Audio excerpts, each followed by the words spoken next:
What is going on, everybody, man? Thank you for kicking it with me. I am HG, also known as Homegrown Kicks.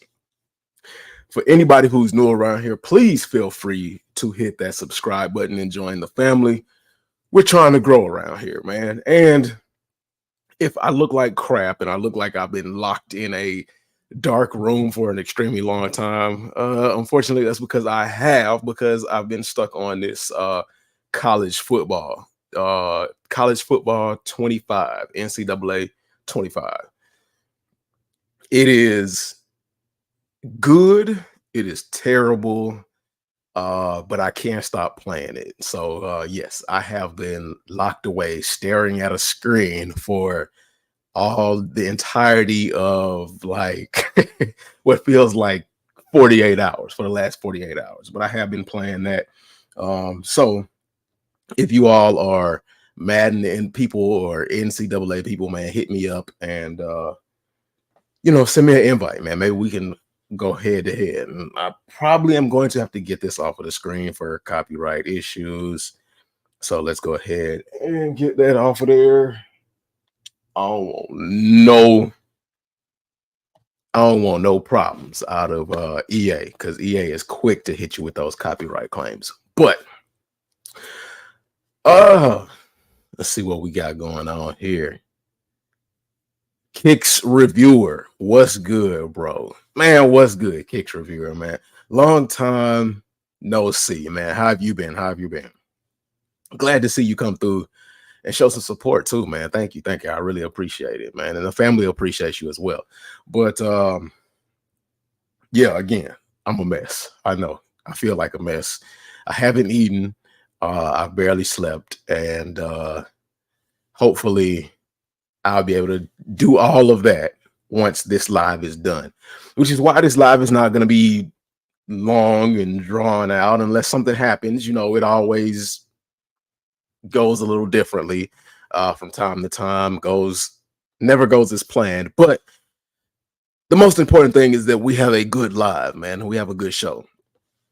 Kicks Reviewer said, "It's me, Snicker Lover." Yeah, man. I know who it is. I know exactly who it is, man. As the lives go on and as time goes on, I catch on. I might be a little slow on the uptake, but I catch on eventually. Now, the title of tonight's live is "The Destruction and Rebirth of the Sneaker Culture Begins Right Now." And there are a lot of things going on in front of the scenes, behind the scenes, as far as the sneaker culture.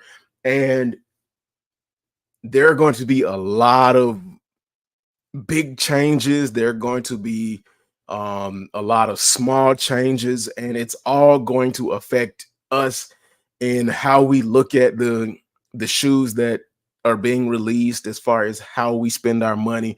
And that's what tonight's live is about. We're going to talk about some of those changes, some of those things that are going on, and whether or not they're a surprise to you or a surprise to me. I mean, some of the stuff that I'm going to talk about tonight is kind of a surprise. Some of the stuff isn't a surprise, but you all are the majority. You all are the mass, and I'm going to let you all decide whether or not it is a surprise and what direction you're going to go in, what direction you think the culture is going to go in, and what does that mean going forward. So JVL said, yo, JVL also said, tapping in, my G. Salutes, man. Salutes to you, man. Glad to see you. Whew.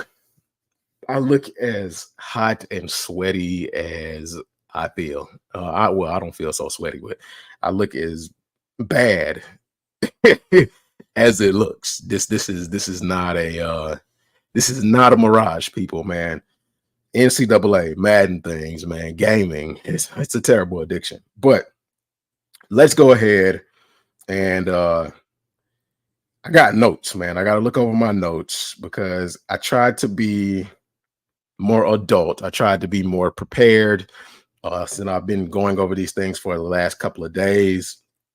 So the first thing on the docket, beyond how you all are doing and subscribing and liking and staying tuned for videos. I know I haven't dropped the video, but they're coming.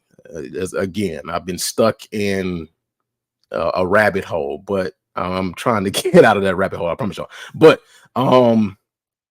we might have some other guests tonight. You never know. But if we don't, we just got to keep soldiering on. You know what I'm saying? We just got to keep pushing. But on the first thing for tonight, and this is, we talked about this stuff before, and it's kind of reared its ugly head again. Now, we're not going to Kicks review. Oh, snap. Oh, snap. Hold on. I got to cancel this share real quick. Here comes the money. Here comes the money. Kicks reviewer with the 199 dono fire emojis. Man, I appreciate you, Kicks reviewer, man. God bless you. Thank you so much, man. Thank you so much. Man, we again, bro, we got to get you live at some point. We got to get you back live at some point. But talking about one of those things that we've talked about before that has kind of reared its ugly head again. And we're not here to bash this person here. We're more so here to talk about the events surrounding this individual as topic of conversation. Now, as you can see, I don't know her name specifically, and that's good. That's good for her, for me not to know her name. But she does have an Instagram. She does have an X. And the reason I'm showing her X is because a lot of this went down on X. So give me just a second, y'all. Give me just a second.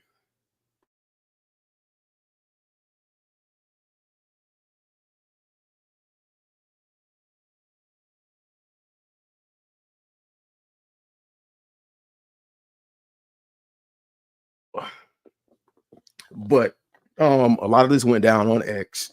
If you are a follower of Streetwear Market on Instagram, they showed it on Instagram as well. And here, let me go ahead and let me pull up the Instagram and show you all what the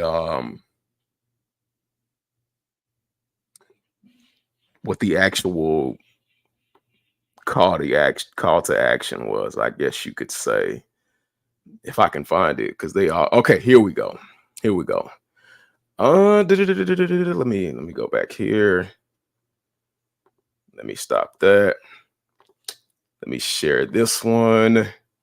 Streetwear Market. Shout out to Streetwear Market, but it's this one right here.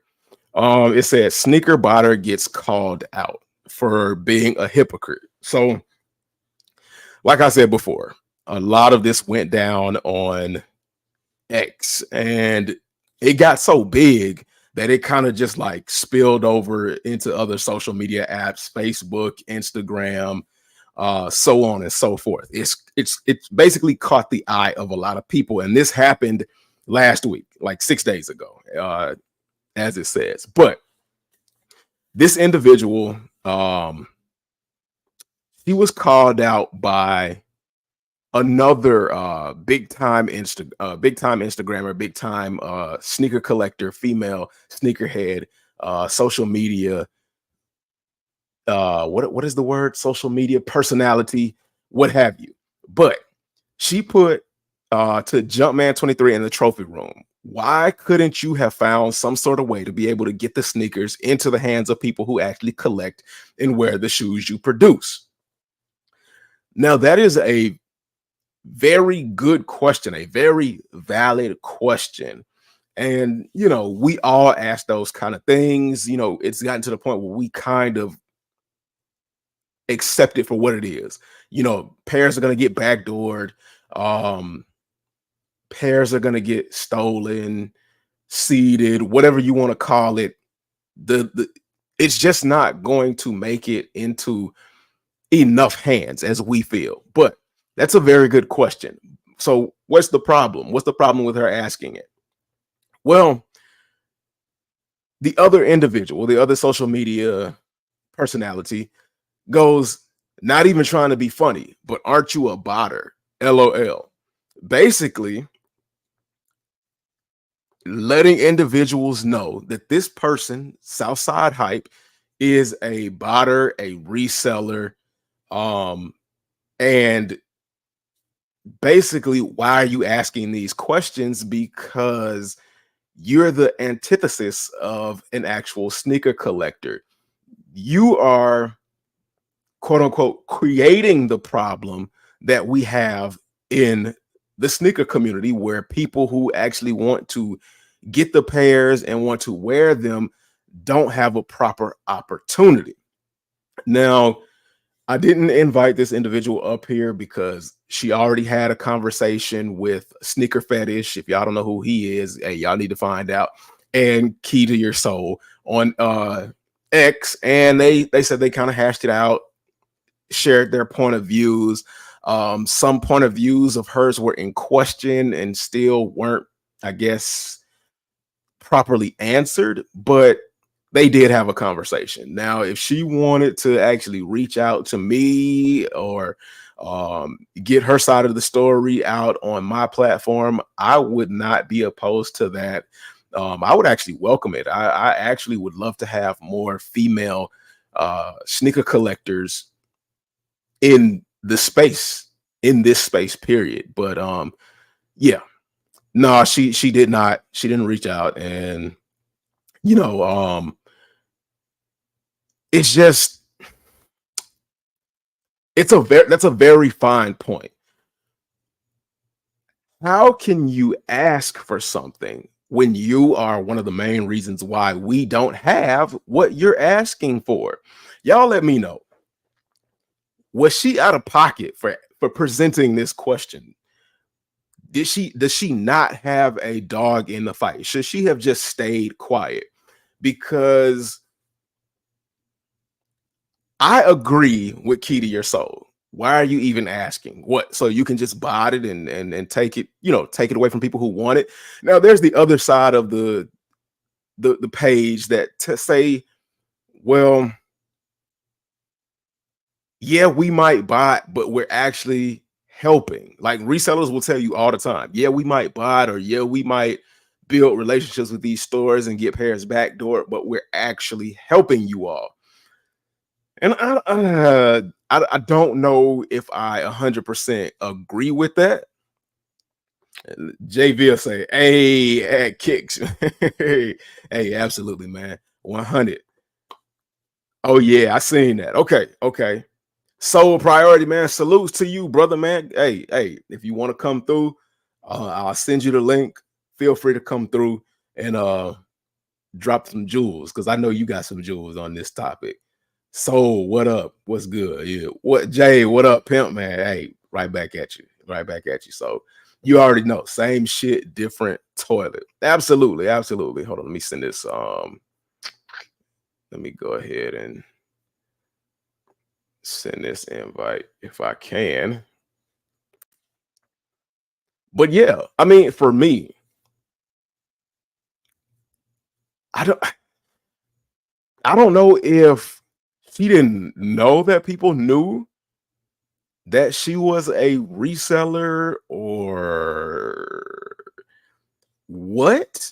I don't even know what reaction she thought she was going to get. I don't know if she thought she was going to be able to garner the attention of trophy room. I mean, we all know how Marcus Jordan is.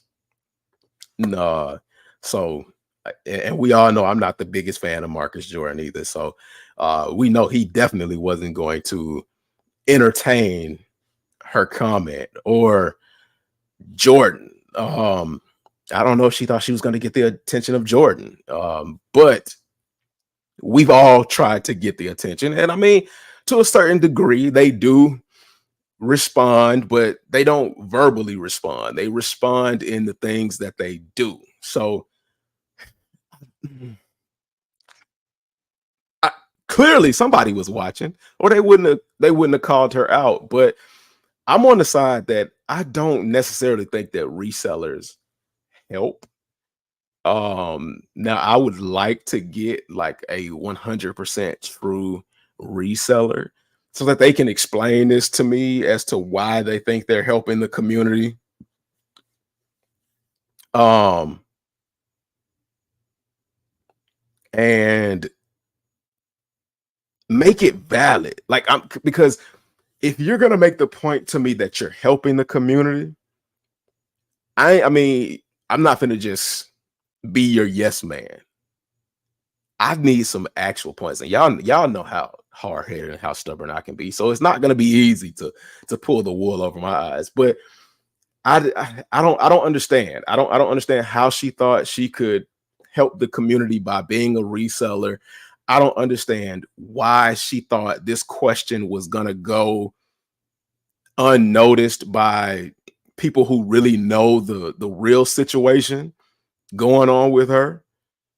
Yayo Sosa said, I was in this cook group with her. I left that joint. People was rude. I mean, I don't know. A lot of cook groups are definitely full of jerks, full of a lot of people who have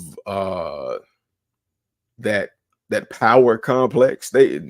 Because they feel like, hey, I got what you want. You all believe that I could easily obtain what it is that you want. So hey, you're at my mercy. Special Teresa, what's going on, Special Teresa, man? Salute to you. Thank you for coming through. But here's the question. As a reseller, and I'm gonna bring up the reason or a piece to help substantiate my question. Okay, so I don't know. Let me see. So that's her ex. And then we'll scroll down through her ex. And then of course the question that she posted is no longer up. She deleted the post because they jumped on her so strong. And of course, her puppets or whatever, her minions or best friends or whatever you want to call it, they came to her defense, but they didn't really put up much of a defense. Now, let me see. I don't think it'll show it. I'm going to go to her website because she does have a website. She is a honorary reseller, and no, it did not show. So let me go. Let me go. Okay, so this is her website. Southside Hype is her website. The very first image you see is of the Elkin Travis Scott lows, and you see multiple pairs. Now, it's not anything crazy like we've seen before where they're stacks and stacks and stacks, but I mean, there's a good amount there. And then down here, she's got other shoes. She's got the foam runners. She's got some of these Adidas Gazelles from Bad Bunny. She's got some Diamond Turfs. And this is one that bothers me. One of the ones that bothers me the most. And then she's got like the KD, I mean, not the KD, but the Kobe Girl Dads, the Elkins, the Trophy Rooms, which is the shoe that she complained about not enough being available to the average person. And then another pair of foam runners. Okay, so look at these prices. The Diamond Turfs are originally, I believe, $160 was retail. The Girl Dads, I believe, were like $180, $190. I don't know. Correct me if I'm wrong on that price, because I didn't go for the Girl Dads. The Elkins, I don't remember the price for the Elkins. And then the Trophy Rooms, I think the Trophy Rooms were like $210 or something like that. Okay. So to the question. How do you feel like you're helping the sneaker community? Because that's what her statement was. I'm not a reseller to hurt anybody. I'm a reseller to help the sneaker community. How can you figure you're helping the community when you're sitting on back stock of shoes that aren't readily available right now? Right now, there's somebody looking for a pair of Diamond Turfs. Right now, there's somebody looking for a pair of Kobe Girl Dads, some Elkins, and some Trophy Rooms. How can you say You're doing it for the community when you're charging these prices as well. Let me see. What's the price? What's the prices that she's got? So 210 for the diamond turfs, 350 for the trophy room one lows, 300 for the Elkins, 200 for the Kobe girl dads. Now, I don't know what she does personally. She could do raffles and give back and all of that kind of stuff. But how often is that? And what is she actually giving away for free? Is it hype releases like these? I don't. Somehow I highly doubt that. If you're trying to help the community, honestly, it doesn't matter what you paid for them. If you're trying to help the community, take those Elkins right there. And I'm guessing you got all of these for retail. And a lot of people will say, well, no, I didn't get it from retail. I had to pay resale. Okay, well, that's not anybody else's fault but yours. But for the moment, let's just assume that she bought it all of these and got these for retail. If you're trying to help the community, charge retail for the Elkins, or at least I'll be fair and say maybe $10, $20 above retail. Charge retail for the trophy room one lows, or at least 10 or 20 bucks over retail is fine. Definitely charge retail for the diamond turfs.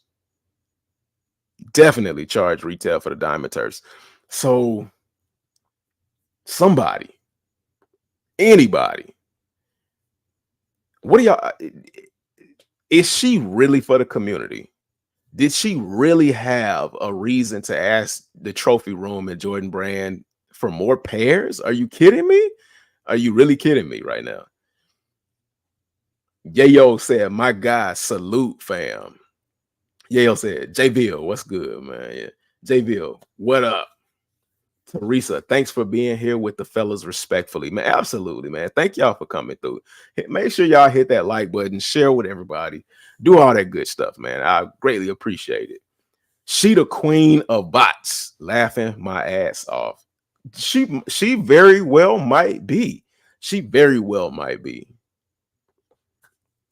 That's facts. G-Face said, and she has them and you don't, so you gotta pay. Absolutely. Absolutely. You can I'll say it again. You can't help the community sitting on a stock of shoes. If you're trying to help the community, you wouldn't be sitting on anything, because not only would you go to the people, but those people would definitely come to you and you would definitely give them out for a very reasonable price, not markup. Now, what's hurting is the sneaker market is dropping, and I'm absolutely 100% glad that the sneaker market is severely tanking.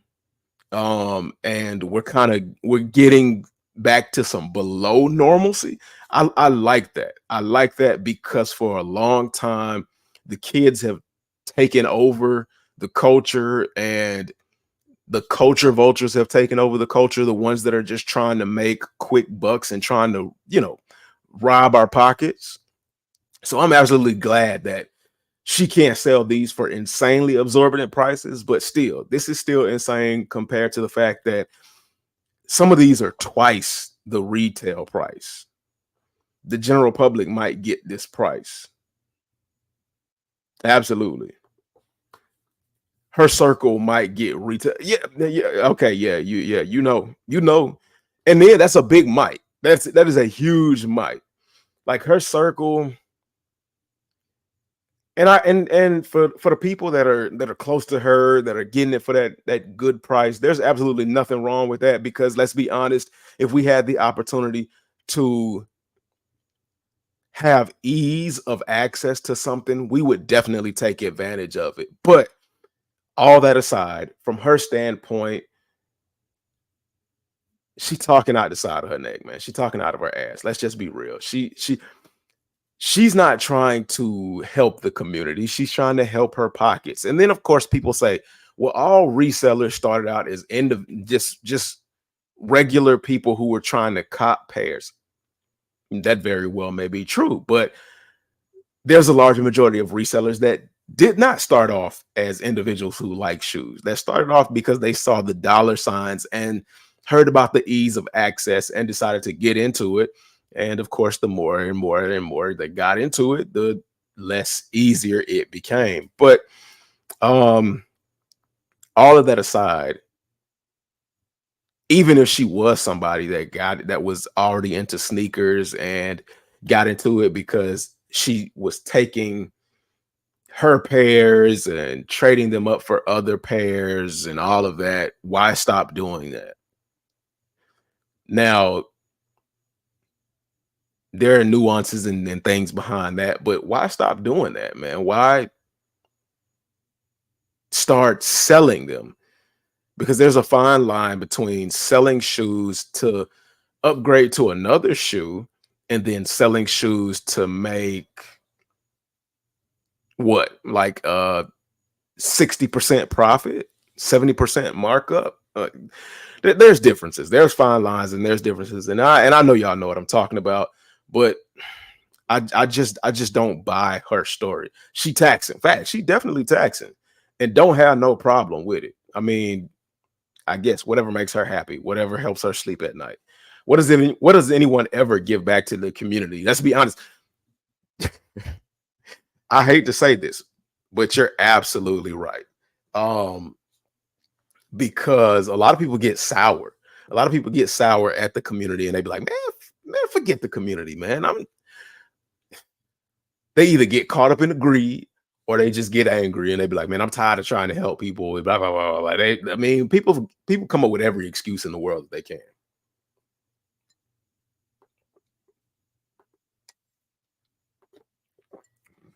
Special Teresa said, I guess she feels if she doesn't have stock X prices, then she's okay.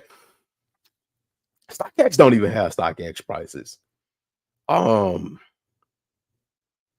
and I guess that's one of those things that whatever helps you go to sleep at night.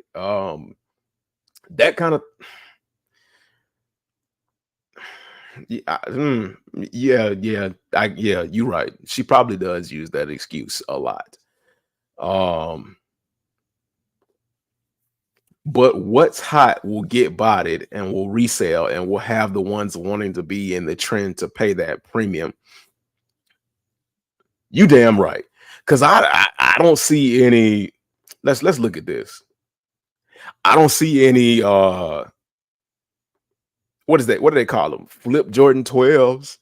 I don't see any military blues on her page.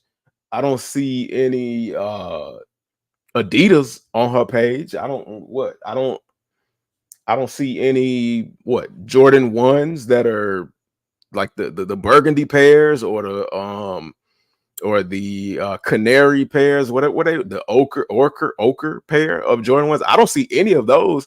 I don't see any of those shelf sitters on her website trying to help the community get to them. Because honestly, if she was trying to help, she would definitely, I mean, she would definitely have those on her site and have those at the sales price. That's you trying to help the community. Because maybe she's somewhere where a lot of people don't have access to malls, or because she's more well known, maybe she has more access to people that aren't very familiar. Take some of those shelf sitters, put them on your website. Tell the parents in the neighborhood to buy some for the kids. Do that.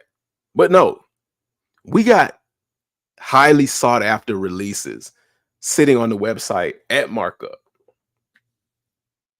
But what's hot will get botted and will resell and will have the ones wanting to be in the trend to pay that premium. Absolutely, absolutely. And we've got to get out of that. We've got, hopefully, with what's going on, we will definitely start to push out of all of these TikTok trends, because thrifting was a trend that started to make me sick really quickly. It used to be fun, but and then going to like places like Plato's Closet or Goodwill and trying to see you might find something special. It used to be fun, it used to be cool, and then people um started taking advantage of the Goodwills and the Plato's closets and things like that, and we're just looking to see what they could grab to restore to resell for high prices. And it just, I don't know, man. Like, the sneaker community has a way of just really ruining itself from the, excuse me, from the inside out. And hopefully we get out of that, because like I said before, the monetary side of the sneaker community is starting to decrease and fade. So hopefully we can get back to some of the things that made it fun. I don't know if us in particular, who have already been in it and seen the different trends, I don't know if we'll think that's fun, but definitely the new wave of individuals, because everything comes back full circle. Hopefully the new wave of individuals that didn't have an opportunity to see the nasty side of sneaker collecting, hopefully they'll come in and find enjoyment out of that in the near future. So yeah. Now, again, she's said her piece, said what she had to say, and we'll leave it at that. I mean, me, no, she shouldn't have said anything. She should have just kept her mouth shut. I mean, well, not kept her mouth shut, but she shouldn't have said anything about this topic in particular. She should have just let it go. Because like I said, she is one of the main problems with the sneaker community, and she should have just let it be what it was. Now, moving on to oh my gosh, I saw this. Let's talk about this real quick. Man, let's talk about this really quickly. Let's get into this. Now, if you all aren't on Reddit, uh, let me let you know a little something about Reddit. Reddit is a strange place. It is, to say the least. Um, it's full of a bunch of weirdos, weird topics, weird questions, some mm, but for all its weirdness, it does give you a lot to talk about. I will say that it does give you quite a few to talk about. But this right here, I saw this on Reddit. Are you asking Reddit for a sneaker? So there are a lot of people in sneaker groups on Reddit that ask, what these are, and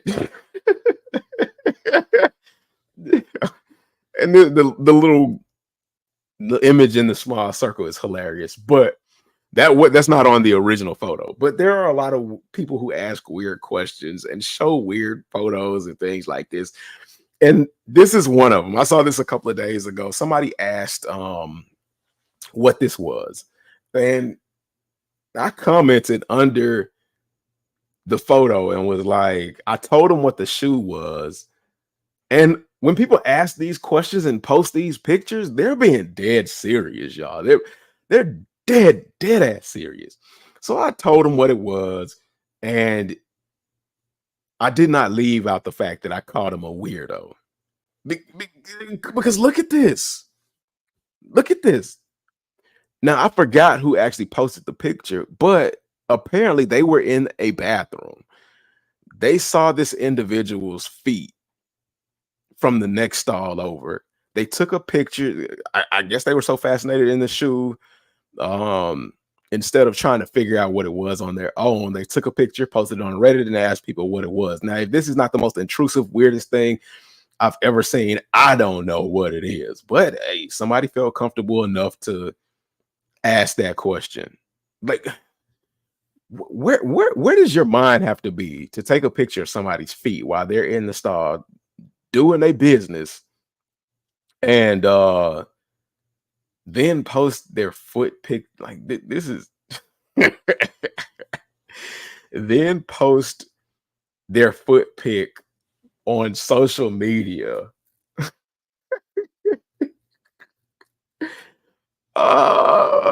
Yeah, like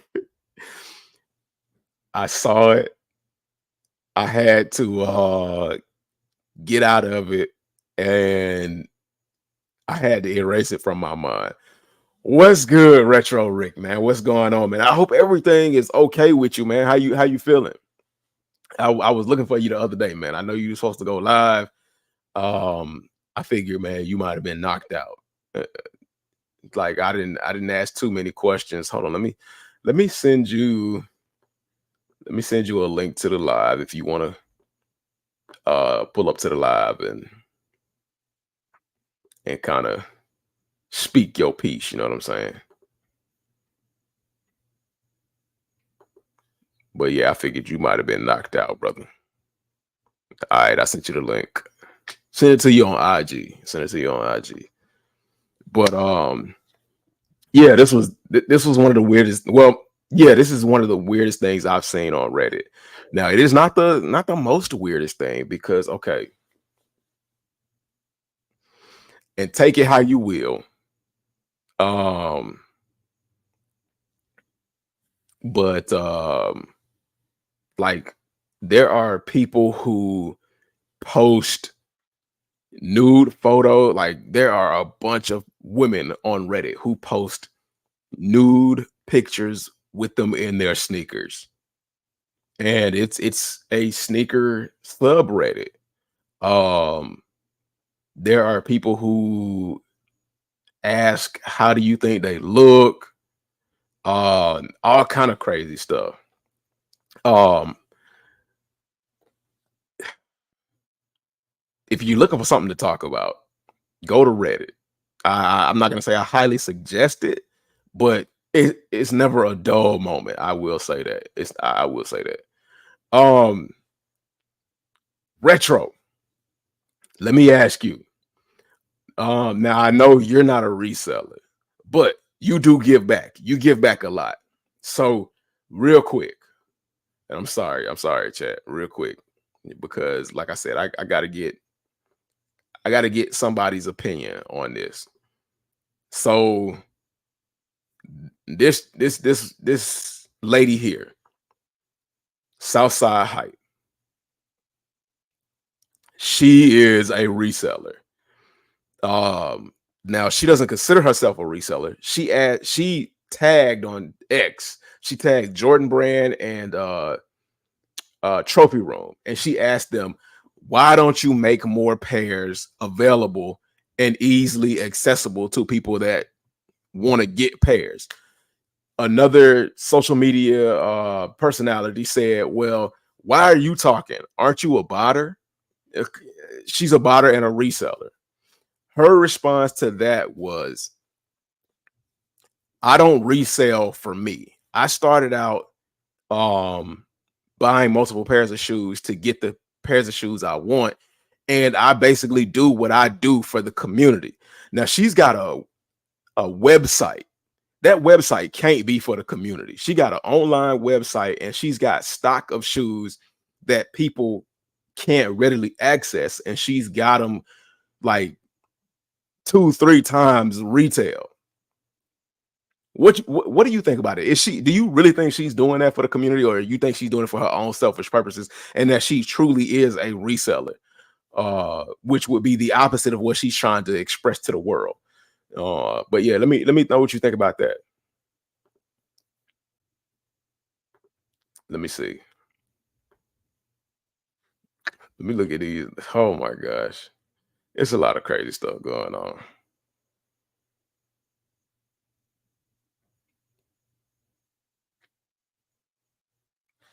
Okay, let me see. Let me see. Here's the next thing. Let me talk about this real quick. Let's go ahead and talk about this. Breaking news. Now, a lot of y'all already know about this because this is old. This is super old. But breaking news: Nike will officially be sold on Amazon. They're partnering up. For me, this sounds like a match made in hell.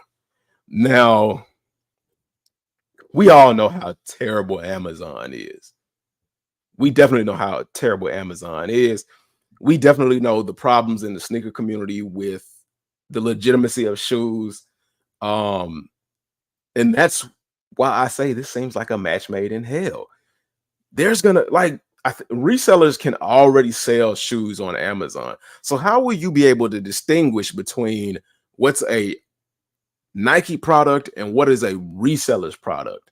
How will you be able to distinguish between what is legit and what's not? Is Amazon going to start having their own legit check service like eBay or Goat or StockX? This right here screams so many problems, and I hope it does not happen this year or next year. Well, I mean, I guess if it's supposed to happen next year, then I guess they've spent the last couple of years trying to fine tune it and perfect it. But what has Nike perfected thus far? What has Nike really perfected thus far in terms of like the sneaker culture? One thing they perfected is suing people,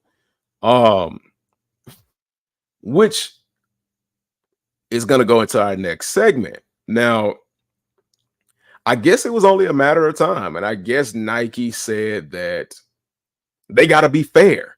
They got to be fair across the board. They can't take favoritism anymore, because you all have said in a lot of public forums and even in a lot of the live streams that I have participated with, when it comes to real, fakes, and customs, you all have asked, what is the difference between a fake and a custom? And when I say customs in general, I mean customs from the shoe surgeon. What's the difference? If Nike is going to sue Wendy Lee or Mei Ling or go after content creators who advertise, buy, and sell reps, why is it that Nike won't go after somebody like the shoe surgeon Dom? Because he's got an authentic, because he's selling a product as a Nike product and it's not coming directly from Nike. So what's the major difference? And for the longest, the difference with the shoe surgeon was always he had a relationship with Nike. He actually was taking actual Nike products, breaking them down, and then using his own material to build it back up. But apparently Nike said, well, we've got to make examples and we can't make exceptions to the rule. So they have officially sued the shoe surgeon, closing that gap between customs and reps and basically kind of categorizing them all as the same thing. So how do y'all feel? Do y'all feel now that customs and reps are the same thing? Hey, and why y'all thinking about that? And why y'all getting ready to put y'all answers in? Hey, man, let's go ahead, give a warm welcome, warm round of applause to my guy. I appreciate you for coming. Retro Rick and Maddie's Kicks, man. What's going on, brother, man? How you feeling? How you feeling, man? Jay, what's good, famo? Man, life is good. I can't complain. And if I could, who really want to hear about it? You know what I'm saying?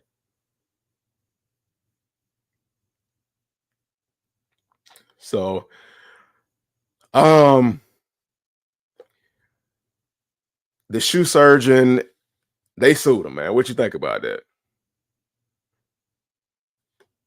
60 million though. I think what he's selling for 60 million, right? I don't know exactly what they sued him for. Let me look. I think it's 60 million. And then on my bad, but I'm just getting back to what you started over as far as the question. Let me get it myself together. So I know we've always said that there's a difference between customs and reps, right? Yep. Especially when it comes to the shoe surgeon, he's the exception to the rule. And because he had like a close relationship with Nike suing him, can we say that there's a difference now? Like, or are they one and the same at this point? Let me see. Let's go back to the last one, what you were saying about the lady though.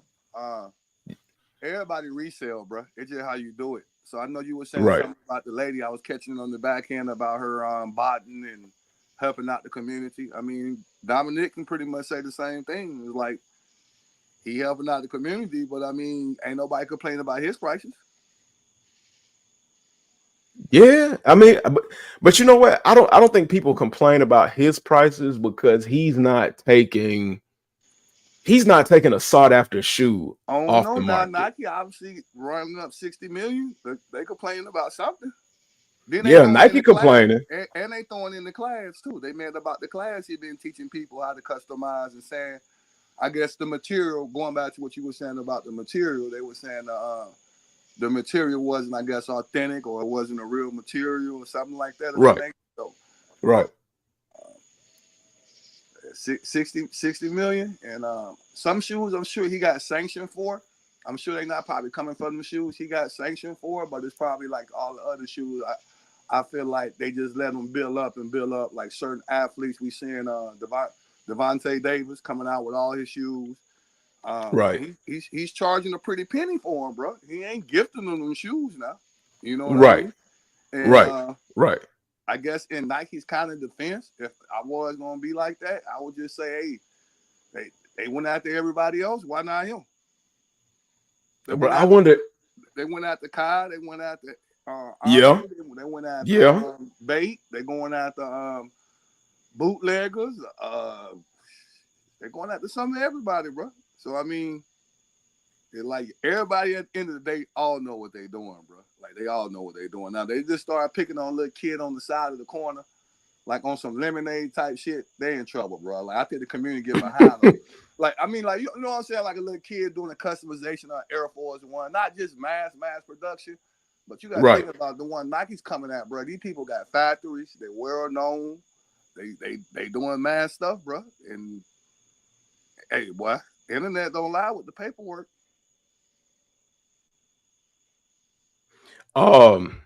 So go to Instagram through your web browser, and then from Instagram online, click the link in your message box and try that way. And if you are trying that way, just go to the app and click on it. Because it should let you in. It should let you in. Because I sent the link to everybody through the app. But like I wonder how Dom feels about this, because I know for the longest Dom felt safe. He had to have felt safe because Ami was hit 2 years ago, and then Cool Kai was hit, I think last year, maybe this year.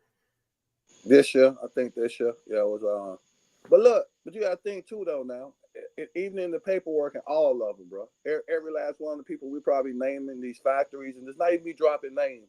I'm sure everybody got a CD, bro. Everybody got a cease and desist. So let's not act that they didn't serve him and say stop making it, bro. Right. So once again, I like, hey, you got if you ain't doing the proper paperwork to push it through, bro, they gonna come for you, bro. That's business, bro. Hey, yeah, you can get your head knocked off. It's business, bro. And it seems like, to be real with you, it seems like Nike going into 2025, Nike not being nice no more. They're not letting little stuff slide. Man, them folks losing too much money right now, dog. Them folks losing, come on, bro. Come on. Yeah, they stock keep dropping. Boy, the shareholders are not happy, boy. You can imagine them meeting every week when they just probably in their group chat like, yo, boy, we got who we suing this week, y'all. They probably just got a little ball. They just picking out numbers, boy. We going after this one. We going after this one. And they trying, man. I don't know if they gonna bring. I would hear rumors about Kanye. I don't know if he gonna sign back with them. They trying. Whoop. Kanye come back, but you know the world gonna go crazy. Hey, they need them stocks to shake though, so they need the stock. They need the shock value right now, bro. You need a shock Yeah, value. If it was me, I hire Dominic, I hire Cool Kai, I hire some that's of what them they people need to do. and put them people on payroll, bro. That's just me personally, and I give them like maybe a shoe that like y'all you want to put out, you can put out. You know, we ain't gonna come. Even like my boy, we just talking about Nike, but you got other people like J Tips. They need to hire a lot of these people to just out instead of trying to sue them or saying they still in their ideas, man, and give these people a chance. Because, bro, we got options out here now, bro. You got Asics, you got New Balance, you got other shoes. Nike just not acknowledging that slapping them in the face too. That we not going for that shit no more, bro.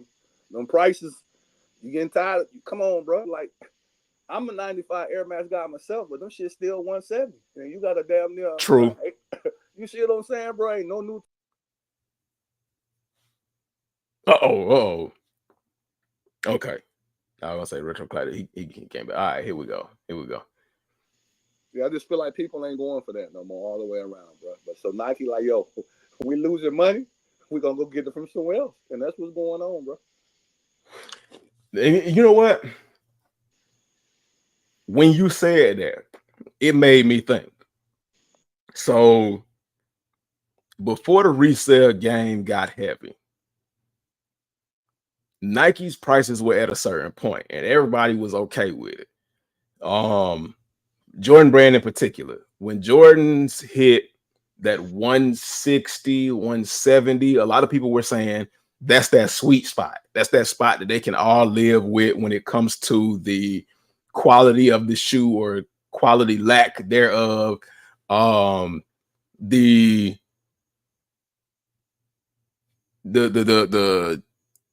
amount of pairs that they dropping at one time. A lot of people were saying that was okay. Resellers was killing Nike with them. Well, not killing Nike, but resellers were killing sneakerheads with them Nike, upticks in prices. We were helping Nike, bro. And I heard what you said. Right. I do a reseller though. I ain't gonna sit up and just hold y'all. They know what's going on. I'm not gonna just act like I'm not what y'all probably say part of the problem, but I do my stuff to give back a lot, bro. So that being said, bro, like y'all can take it with a grain of salt or whatever, bro. But right, me personally, when they call themselves, I guess taking it all out of the mom and pop stores and the stores that was doing the kind of the back door, front door movement and just giving it to the boutiques and apps. They took it away from Foot Locker. They took it away from Foot Action. Look at the big picture now, bro. They killed their sales, bro. So not even just the resellers they took it from. They took it from the everyday consumer that can walk in the store at least had a chance with the app. Like they're not putting nothing on nothing. So the last 2 years, look at all the media was coming out. Foot Locker losing their account with Nike. Everybody laughing. Oh no, they ain't. Yes, they is. Go in there, ain't nothing but Pumas in there now, bro. You go in certain stores. Foot Locker, I think Champs is still here. What's the Foot Action? One of them gone. Foot Action is gone. And some other ones are on the way out the door. Champs seem like they on the way out the door. Bro, that was the average person. I used to go to Champs all the time. That's what I'm saying. You go buy your little points. You know what I'm saying? You stack them up. You do your little red. I mean, people complained about it, but I bet you ask some of these people in the chat right now, shit, I want it back. Like I would want a chance to get back to doing. And they just putting BS on the apps when they do it. The JDs. I'm talking about like some of this. They get everything to the Tier Zero store. Chicago used to get stuff. Yeah. Foot Locker. You know, you used to see them Chicago. Even they was getting it to Atlanta for a while. You know, we was having the reservations down here in Atlanta. Because we complain like crazy. Yeah, we was complaining, bro. So I mean, sneaker pack, just certain stuff that they can do, bro. And they know what they're doing. They know what they're doing, bro.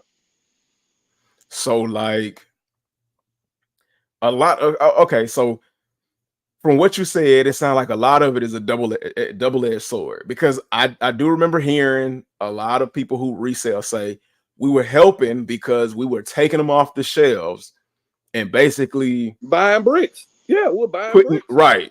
Yeah, right. Some people right. just want the shoes, but not get certain sizes. But then, like now it's like the pandas are sitting now. Y'all ain't Right. wearing them no more. You Jordan 1s, mids and lows are sitting now.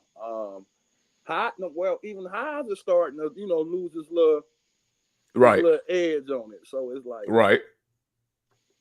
we buy them all up. I guess you could say we probably was, kind of controlling the market when we buying them up, driving the price up, and then you say, okay, resellers, we don't need y'all. Leave them bricks. Now we leave them, they go on sale, and guess what? Y'all still not buying them. Yeah. So like, okay. So so I don't know how you would fix that. I don't know how you would fix that issue, because on one hand, Nike can't really tell which ones were gonna do exceptionally well. So that X's out the ability to randomly control the stock. Because you could have made the point where you say, okay, well, the ones that you know aren't gonna sell, just don't make a whole bunch of those. But a lot of times those are the ones that were going to recover the money for the low stock that they did put out there. And then, like you said, the resellers were buying up the ones that nobody wanted, to kind of say, okay, Nike, produce more. At the same time, reselling started to make more money than the companies, make more money than the retail. And that pushed Nike to kind of increase their prices. Because for the majority of it, when people say inflation made Nike raise their prices, that's a bunch of crap. Because inflation didn't happen until after COVID. Like, serious inflation didn't happen until after COVID.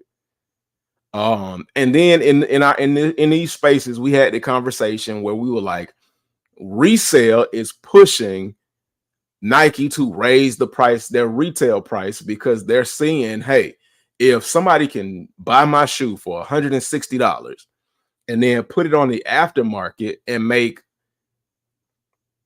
$50-$60 on top, what are we doing? Yeah, Why aren't we taking advantage of this? Yeah, they were pocket watching. Right. Everybody be pocket watching. They got mad because an average person like the lady you talking about, or you or me, that can get the shoe for $170, and then you got the clientele that want to spend $400. They kind of like, well, hold up. We should be able to do the same thing, and they've done it. They doing it now, even with StockX and GOAT, man. Like, you just got to know when them people get them shoes. I think the deals are already made. That's where the shoes be at, sitting with the rockets on them and on GOAT, pre-verified and ready to go. They already done resold the shoes to them people. So I mean, then you go back talking about early. They StockX and GOAT get these shoes early, bro. Don't nobody pretty much say nothing unless it's a stolen shoe. Unless it's a big fuss like a Fed investigation like they did the Cherries or something like that, where they just not going to put it up because they know. But other than that, man, you can get shoes on StockX and GOAT and all these other platforms just like you can get from a reseller, man. That's how you want to spend your money at the end of the day, bro. Adam said, what up, everyone? Been a minute. Work's crazy right now. What up, HG? Retro, hope you doing good, brother. Man, salute to you, Adam, man. Appreciate it. Appreciate you.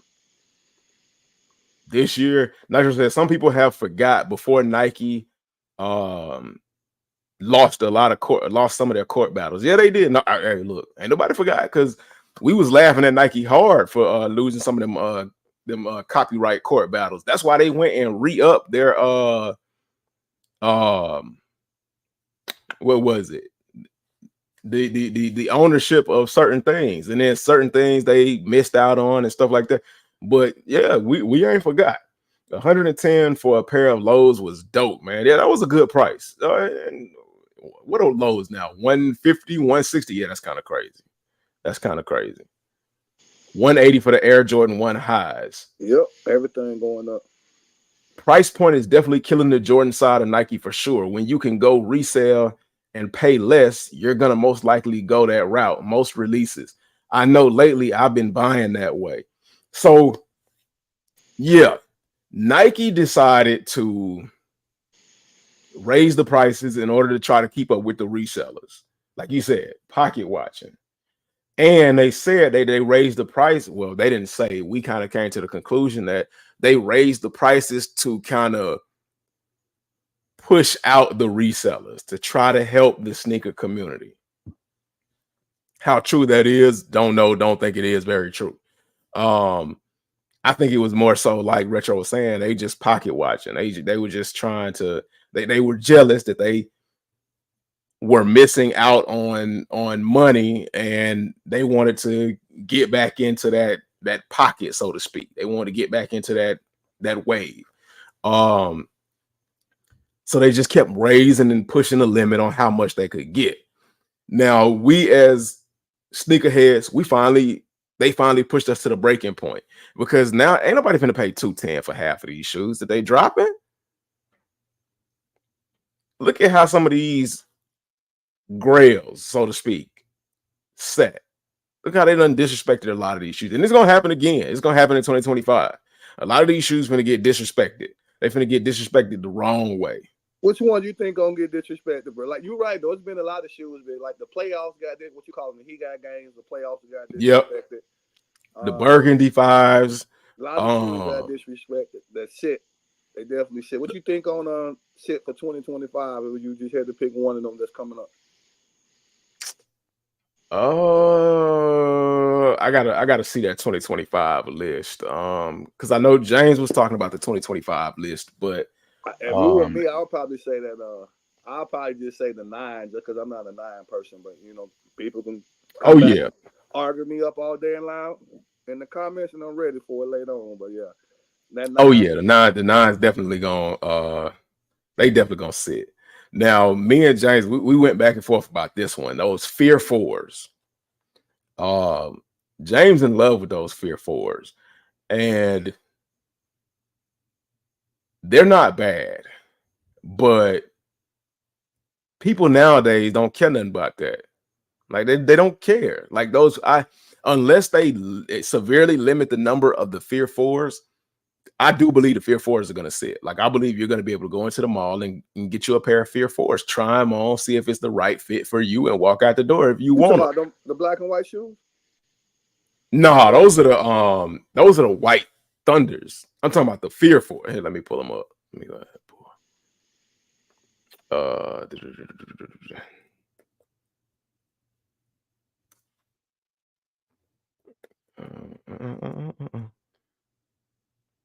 Because it's part of the Fear Pack. Or these might be the black and white shoes you might be thinking of, but let's be sure. Okay, so I pull up this eBay image. Which one I'm Fear 4? The one look kind of like Halloweenish? Yeah.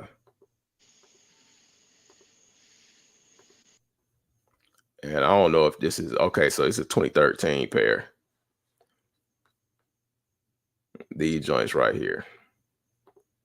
Man, them infrared 4s they dropped last year. They set. They just put the specs on them. Look, just like the infrared 4s, bro. These are gonna sit.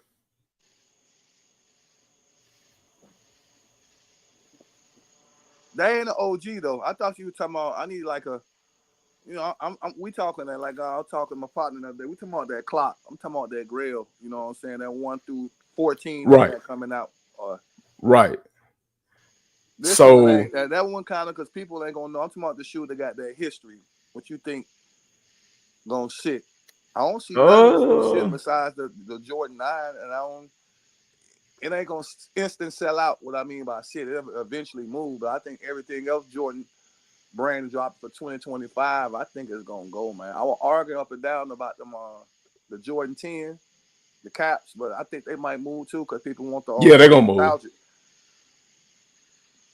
They're gonna move as much as I'm not a fan of them. Those are definitely gonna move. Those are gonna be ones where I don't think the numbers are gonna be high for those either. Like they definitely gonna play that smart. Let me see if I can get a look at some of these 2025 releases real quick.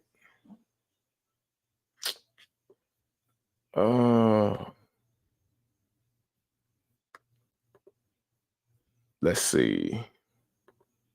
JVL said facts. I know I'm not paying 210. Not it, Fear Fours.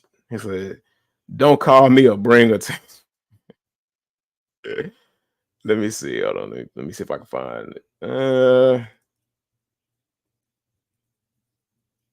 And the fact that we can look at releases for 2025, that's crazy.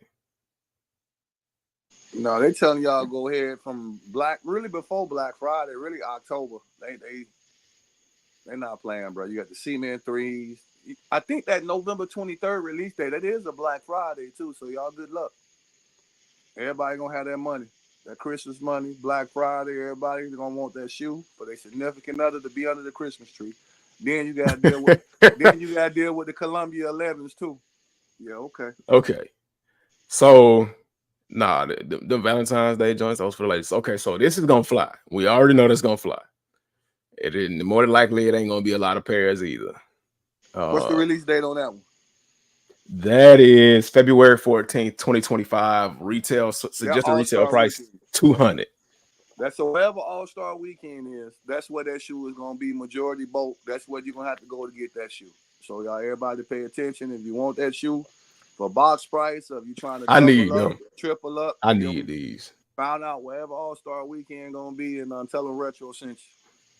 I'm calling everybody. I need help on these because I need those. That's one Jordan 1. That's a go. I've never owned a pair of Breads ever. What's the next one, family? Metallic 5. Metallic 5s. That's another. Yeah, that's gonna fly. That's another one going on the Jordan clock. That's a 5. That's supposed to be February 15th at 2:10. So hold up. So that's still All-Star Weekend, right? So that's February 15th. When All-Star Weekend? When the other shoe dropped, the red shoe. I think the red one dropped the day before. Yeah, that's All-Star Weekend. The day before. Y'all pay attention. That's all All-Star Weekend lineup. Then you got the Rare Air Laser 4s. Oh no. Now most people know the bread pair. But this one apparently has the removable patch on the tongue. They got Nike on the ass, look like it. Yeah, Nike Air on the ass. Yep. Look like the Racer Blues. Yeah. This one is on the Racer Blue platform. I'm gonna go for them. But 215, man, they keep playing. Deep Royal Blues. I don't know that about them. Those are the SBs. What in the world? Why? Kermit the Frog 13. Right. Okay, here's one. Black Cat 3s. Now see, I'm stuck on what these are gonna do, because on one hand, under any other normal circumstances, these would sit. These are gonna sit. But if people are still feeling the pain from the Black Cat 4s and still remembering what happened to the Black Cat 4s, these are gonna fly. So I'm 50-50 on those. Okay. That's another 4. That 4 can go on the clock. Yeah, that's gonna fly. That's gonna go. That's May 2025. Suggested retail price $215. That's gonna fly at the $215. This is gonna fly, man. 0 to 60 in 2.3 seconds. They'll go another. That's the 12. That can go on the clock. So we got the 12. Yeah. We got the 12s, the flu games for the 12. We got the Jordan 1 you showed us. We got the Metallic 5 for the 5. They're coming out with the 6. Yeah, they're getting ready to come out with the Olympic 6. They go to 9s on the clock. Yep. Now these, you know what I'm thinking about sitting though, and I think it's gonna have to be later on before it moves, bro. When the release date supposedly? Spring 2025. It just depends if they hit you on income tax week. They hit you on income tax week. Oh yeah, they're gonna fly if it's income tax week. Then they got the 85 low Royal Blues. Now from this mock-up, they look like this all they may be all suede, but We were talking about that, and these could possibly be all leather. I don't know. Those are the SBs, Atmosphere, Jordan 4s. Oh, these gonna fly. Those right there, those might not be a retro, but these are going to fly because the UNC blue 3s went crazy. That's just gonna fly off of the strength of the colorway alone. But these might actually end up being a women's release. That 210 or 200? 200. Obsidian lows. Yeah, Obsidian lows, 140. These folks desperate. What else we got? Rookie of the year lows. These folks desperate, boy. These folks reaching. They gonna chop the top off of everything and say, "Here y'all." Right. Same material, boy. Y'all folks hell. Then you got the Travis Scott, the Velvet Browns for 150. And then they got the black version of the Net 4s. What the world is that? They're Jordan 4 women's Seafoam. That's terrible. Okay, so the Fire Red 6s. These, I ain't never heard no Fire Red 6s before. No, pass on them. They can't make it to the clock. You got another, what is this, patent leather? Yep. The Air Jordan 1 high OG patent leather, black and white. So you got a patent leather pounder. I pass on them. I'm done with patent leather ones. Then they got this foolish mess right here. Okay, then they got and I think this is a rep. This picture that they showing, I think that's a rep. Yeah. When them come out? Spring 2025, both of them. The first pair is supposed to be a women. One? Didn't somebody just wear one? Oh yeah, at a sneaker convention. Yeah, now the top pair is supposed to be the women's pair, and the bottom pair is supposed to be the men's pair, which I don't understand that.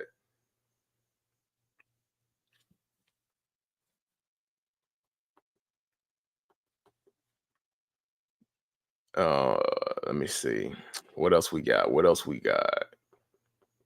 Diffuse blue, the Bike Airs, and the Pine Greens, or the RMs. That look like trash. Man, what? Man, go ahead. I see what. Go ahead. Then they got the grapes. Oh yeah, them grapes ain't gonna sit. If they sit, I'll be mad. That's another 5 that can make it on the clock. Yeah, 200. Then they got the bread lows. Did they already drop these though? Felt like they did, but they dropped it was a velvet pair they dropped for the ladies. They dropped like a crushed velvet pair. So this actually the patent leather lows. Like yeah. Now the velvet pair, it come out a little bit later, but then they already dropped these bread lows like a couple of years back. Like I feel like they already dropped the low version of the breads. Maybe they didn't. I don't know, but that seemed like a reach. Then they got another pair of shadows, a reverse shadow, in the 85. For me, that's a pass on them. Then you got the undefeated summer of 2025. I'm gonna state this right now, man. They're gonna mess that shoe up. They're gonna do something. Well, it ain't gonna be that. It gonna, I don't know what they're gonna take something away from it, a patch or two, different name, a box. They're gonna do something to take it. They're gonna mess it up. I'm saying it out loud, hoping they won't mess it up, but they're gonna find a way to mess it up with a name change, tweak the color, right? Do something. Just I don't know, bro. I think that's what James was saying. I think that's what James was saying. I hope they don't, but they're gonna mess it up, bro. Let me see what else.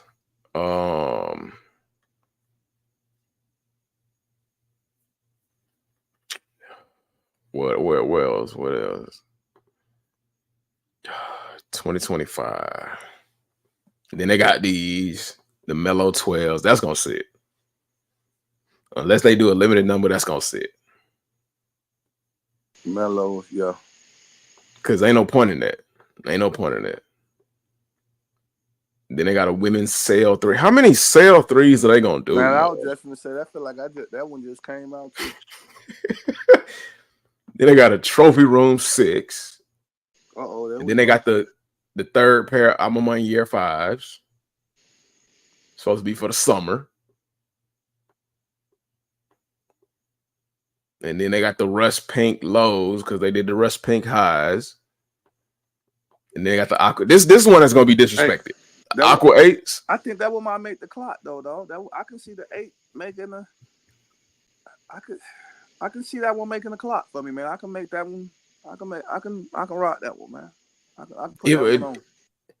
If they do the aqua 8s in the limited numbers, they did the championship 8s, ain't that what them were? The championship or the bread 8s or whatever they call them. Mm-hmm. If they do them in limited numbers, they're gonna fly. But if they mass produce them, they're gonna sit. They're gonna sit. Because number one, a lot of people aren't feeling 8s. And a lot of people aren't gonna feel this colorway. The only ones that's gonna feel this colorway are girls, and I'm just keeping it honest. Now this right here, it's a velvet blue bread, like a velvet. Yeah, it is trash, man. What the? It's one that's gonna sit and drop below the retail price of $200. But this one right here, I can see this one selling out, but it ain't needed. The only reason I can see it selling out is because they dropping it for the summer 2025. And that's the perfect time for that shoe, spring, summer.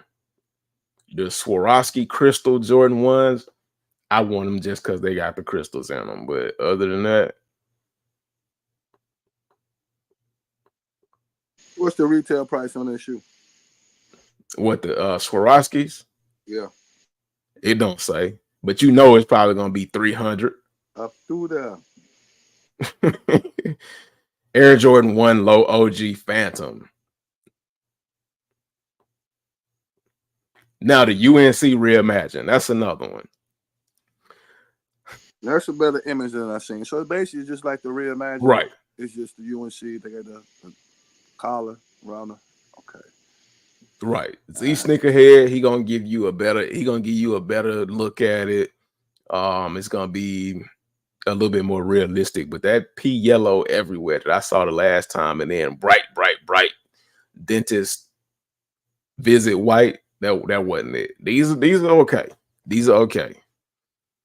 But I still would need to see official images of them. Okay. This right here, this 10, the steel 10s. These gonna sit. I got to look back at this and say these gonna sit. Unless they limit these for $200, these gonna sit. Bro, every shoe $200 besides the Jordan 1 these days. Every shoe you showed was $200 to $230. Ain't nothing. I mean, it just depends if you want to collect them at this point, bro. Every shoe Nike don't went up, man. And box price used to be $160, $170, right, $180. It just kept on $205. They hit you with that $205. Where y'all get the $205 from? Right. Okay, y'all want to play $210, $225. Right. Just what? 3 years ago, this would have been like $190. Yep, $205 with tax, something like that. But yep. That's it. That looked like that's it for the 2025 lineup. But as far as OGs, man, it's not a lot of true OGs, and it's gonna be a lot of shoes that Soul said you ain't getting them. He also said cop. But as far as 2025, it's not a lot of OGs, but it's gonna be quite a few that are gonna be disrespected. Now, of course, they're gonna take some off, they're gonna add some on, they're gonna push some back. It's just what they do. which is one reason why I don't really like looking ahead into 2025 this far back. Now, hey, y'all can go to Soul and see what they Soul in the future. Soul gonna show you some futuristic stuff, but whether they show up or not is up to Nike. KB Kicks said, "What's good, man? What's good, KB Kicks, man? I appreciate you for coming through. What's goody, KB? Now, you were saying about hot products, hot being stolen. That's what I wanted to talk about tonight as well. So where is it? Where is it? Let's go to my current favorite right now. You trying to pull up the footage on that trial? I mean the Chicago thing. Yeah. Hold on, it's not Go to cop. I can't think of the name. Let's see if Sneaker News got it. I mean, I could Google and type it in, and I think I'll do that because there's a website where it's got like the news report, like it played a straight news report, and I just saw the joint. That's where Shoe Surgeon got sued. Oh, here it goes. Let me go ahead and pull this up. Now, this is one of the dumbest shits I've seen in a long time. And while I show y'all this, I'm gonna look for that for the website too.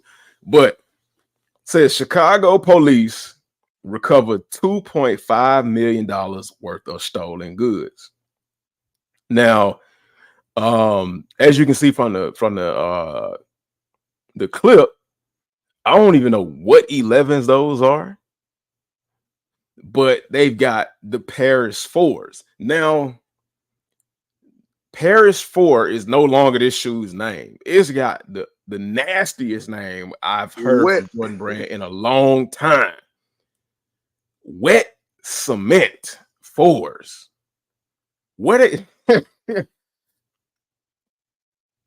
The name alone made me not want to buy these joints. But hold on, so what happened with this is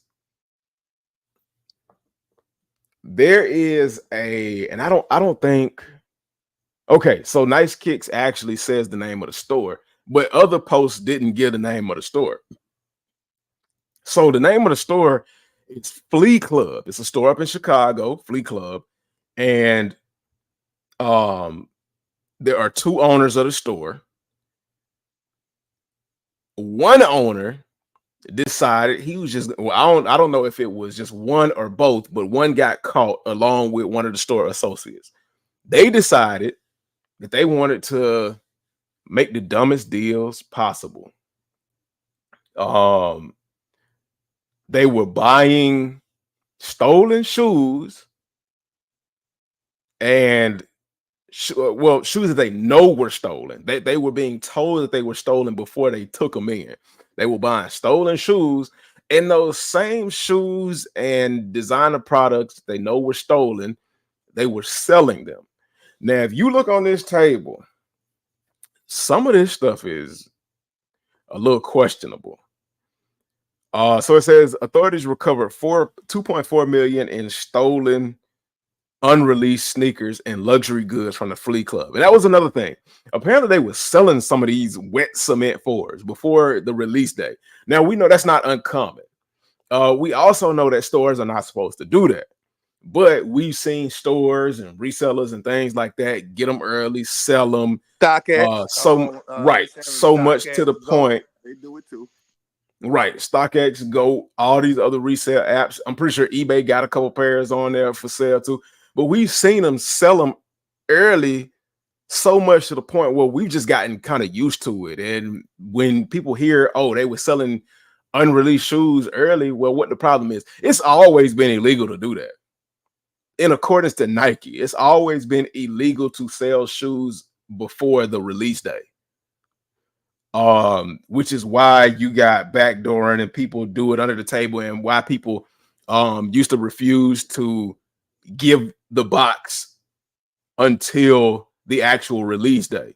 So a lot of people were getting the shoes without the box, and then they would go back and get the box, sell the shoe, you know, ask people if you want the box or whatever, yada yada yada. If you get the box, you know, you can't show it, or you got to get the box later.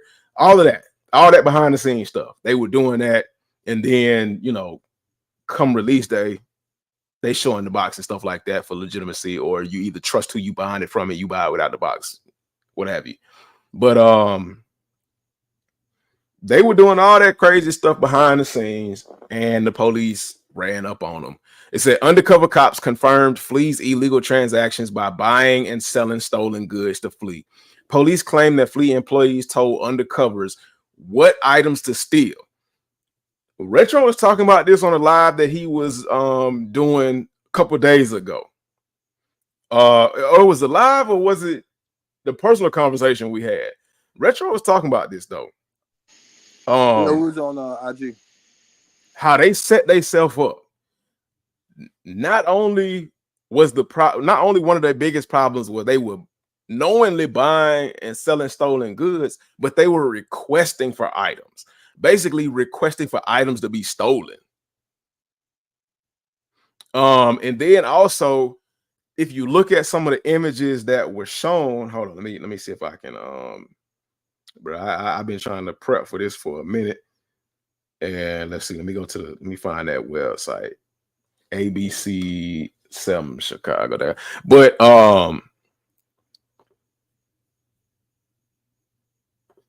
they were apparently selling fake items. Because even the untrained eye can tell that a lot of them joints was a lot of that Gucci wasn't Gucci. A lot of that Gucci wasn't Gucci. And just had like that's the problem, y'all. How can we you still on Instagram? Go to what is it? Cop O'Clock. Go to Cop on Clock on Instagram. Cop on Clock. Yeah, okay. They're gonna have it. They're gonna have oh well, there you go right there. Let's see. Let me see if that's the whole story. Arrests have also been made. WGN's Gaynor Hall is in Maywood now with more on some of the pricey items found. 2 people have been charged. More than $2 million and counting in stolen goods were recovered, along with a handful of guns. Put so much time and money into your store, and somebody just comes in overnight and just takes your dream away. That was Darius Kelly last year after his store Flea Club in the Tri-Taylor neighborhood was targeted in a smash and grab. Now Kelly himself is charged with felony theft. Cook County Sheriff's Police executed a search warrant there last week and say they recovered thousands of stolen high-end goods. The store was not authorized to sell. Millions of dollars in suspected stolen merchandise has been recovered in a bust on the city's near west side. Hey, let me see. Lululemon, it's Louis Vuitton. That man looks stressed out. Adidas, Gucci. Also among the items, special edition gray Jordans made to commemorate the Olympics and not yet released to the public. And these, one of them here that's I think valued a pair of shoes that's valued like $30,000. Nike Louis Vuitton sneakers by the late Virgil Abloh. This was they say an undercover operation where we were sending people in to sell things that we told them was stolen. We would then go back in with a different undercover officer and buy the stolen stuff we had just sold them. So we were recovering the stuff, and everyone knew it was stolen. It's Prada, it's Lululemon, it's Louis Vuitton. I think Nike, Adidas. A lot of that stuff ain't hidden. Also among the items, special edition gray Jordans made to commemorate the Olympics and not yet released to the public. And these. One of them here that's oh yeah, I think valued at them Louis Vuittons, like $30,000. Nike Louis Vuitton sneakers by the late Virgil no Abloh. sir. This was they say an undercover operation where we were sending people in to sell things that we told them was stolen. We would then go back in with a different Louis looking like Lester's and Lester buy the Vuitton. stolen stuff we just sold them. So Lester we're recovering Benton. the stuff that everyone knew it was stolen. It's Prada, it's Lululemon, it's Louis Vuitton. Them joints looking like Lester Benton. At a press conference this And morning, see that- Sheriff Tom Dart said some of the they oughta items were take- taken directly from Chicago MCM. area retailers. Others may have been Man, taken that from guy- freight go back. train Hold on. cars. He said Flea Club was known as a place to go to sell stolen stuff. Once you would trying go to see there, them they Lester would Bentons? sort of give you a list. Here's what we want you to steal. Today, the store remained open for business, and Kelly would not comment, only to Okay, say back over. the allegations are false. There we Store go. employee Jerry Walker is also facing a gun charge along with felony theft. And Dart says this is the office's biggest bust since launching an organized retail crime team last year. Oh The dang. big point we're trying to make to people is we're not going anywhere. We're going to continue to do this. Investigators still working to authenticate the thousands of stolen Exactly. items that have been Better recovered. The authenticate it. 2 men facing charges are due back in court They're gonna later drop a this lot of month. hey, watch Inmate that Gaynor Hall, 2.5 million worth go down. till they get At a to press court. conference this morning, Sheriff Tom Dart said some of the items were taken directly You from gotta Chicago follow this area one up, bro. I wanna retailers. know when they get to Others court. may have I Watch think that shit. Them crushed up Adidas, cologne Gucci. boxes. also among the items, special edition gray Hold on, we gotta Jordans see them made Lester to Bentons commemorate one the more time. Olympics and not yet released to the public. And these. There you go. One of them Look at here them that's, Lester Bentons. I think valued a pair of shoes that's valued like $30,000. Nike And then Louis one Vuitton pair sneakers of by high the top late Air Force Virgil One Abloh. Louis Vuitton's This was got they the, say an undercover off-white operation where we were shoelaces in sending people in to sell things that we told them was Bro, stolen. come on. We would then go back in with a different undercover officer. Been taken from freight. So that's the wet cements. That look a little weird.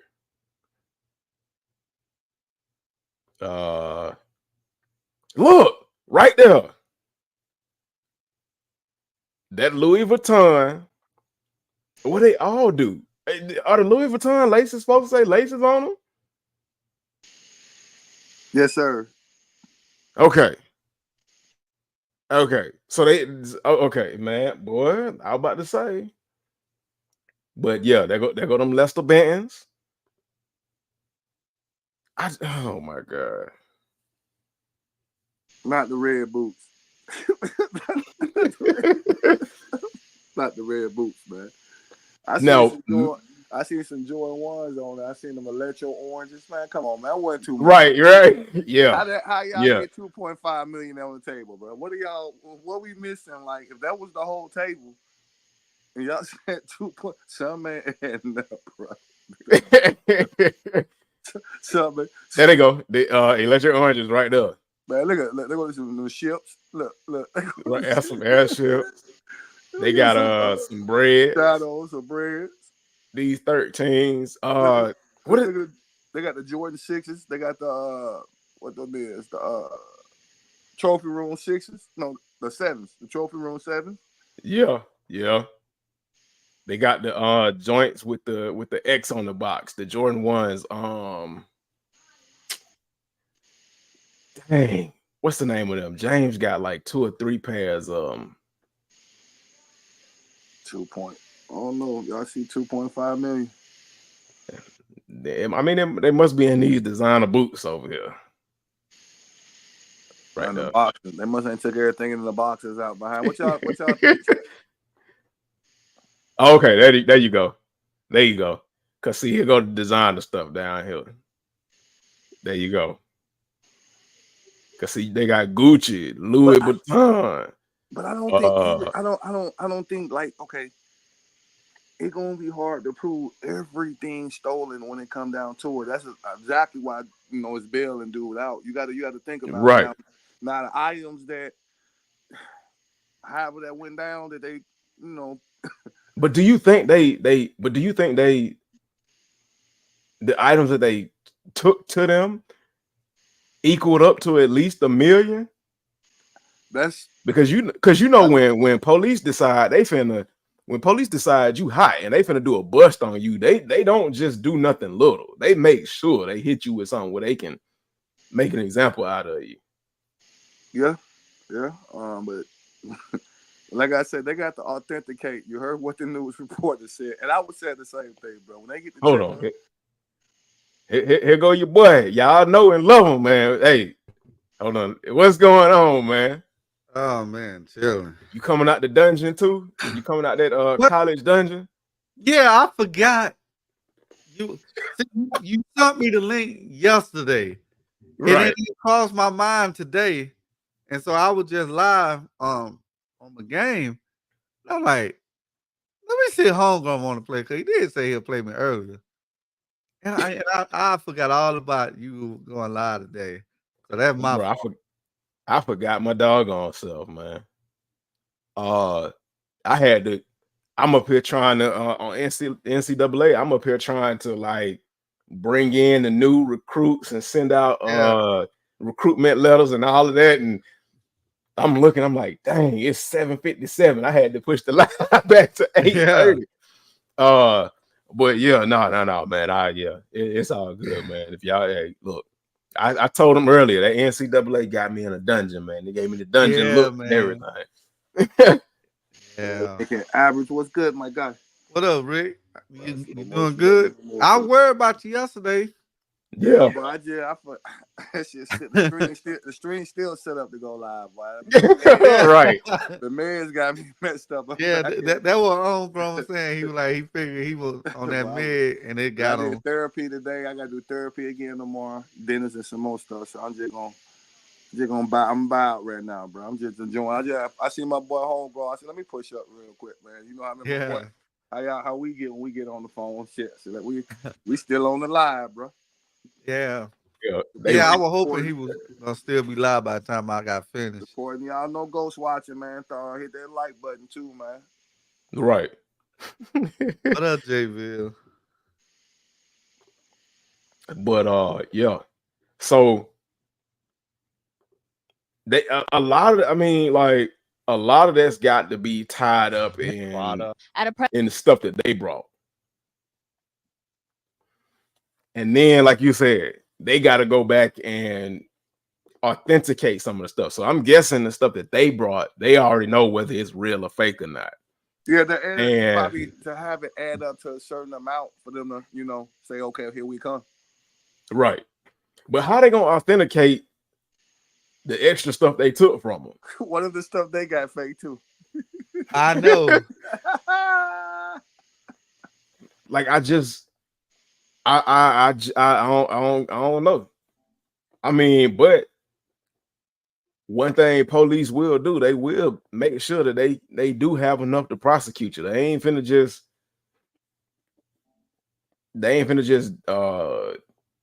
half-ass they work. Hey, not to mention though, I didn't know that they I remember when a store did get hit, I just didn't realize it was the same store. Or someone broke in and stole all their stuff too. So yeah. So the thing about this is, what's going on, brother? What's going on, vlogging, man? Glad to see you, man. The thing about this is, though, so only one of the store owners got hit. He's got a partner. So I don't know if his partner was in on it or not. Let's say his partner wasn't in on it. Like, this whole thing coming out just screwed his partner over. Yeah. Let's just say his partner innocent. This just screwed his partner over on some dumb stuff. And if you look at their Instagram, they turned off the comments for their entire Instagram. They ain't allowing no comments. They might have turned it back on. Let me see. They might have turned it back on, but I doubt it. Let me see. Flea Club.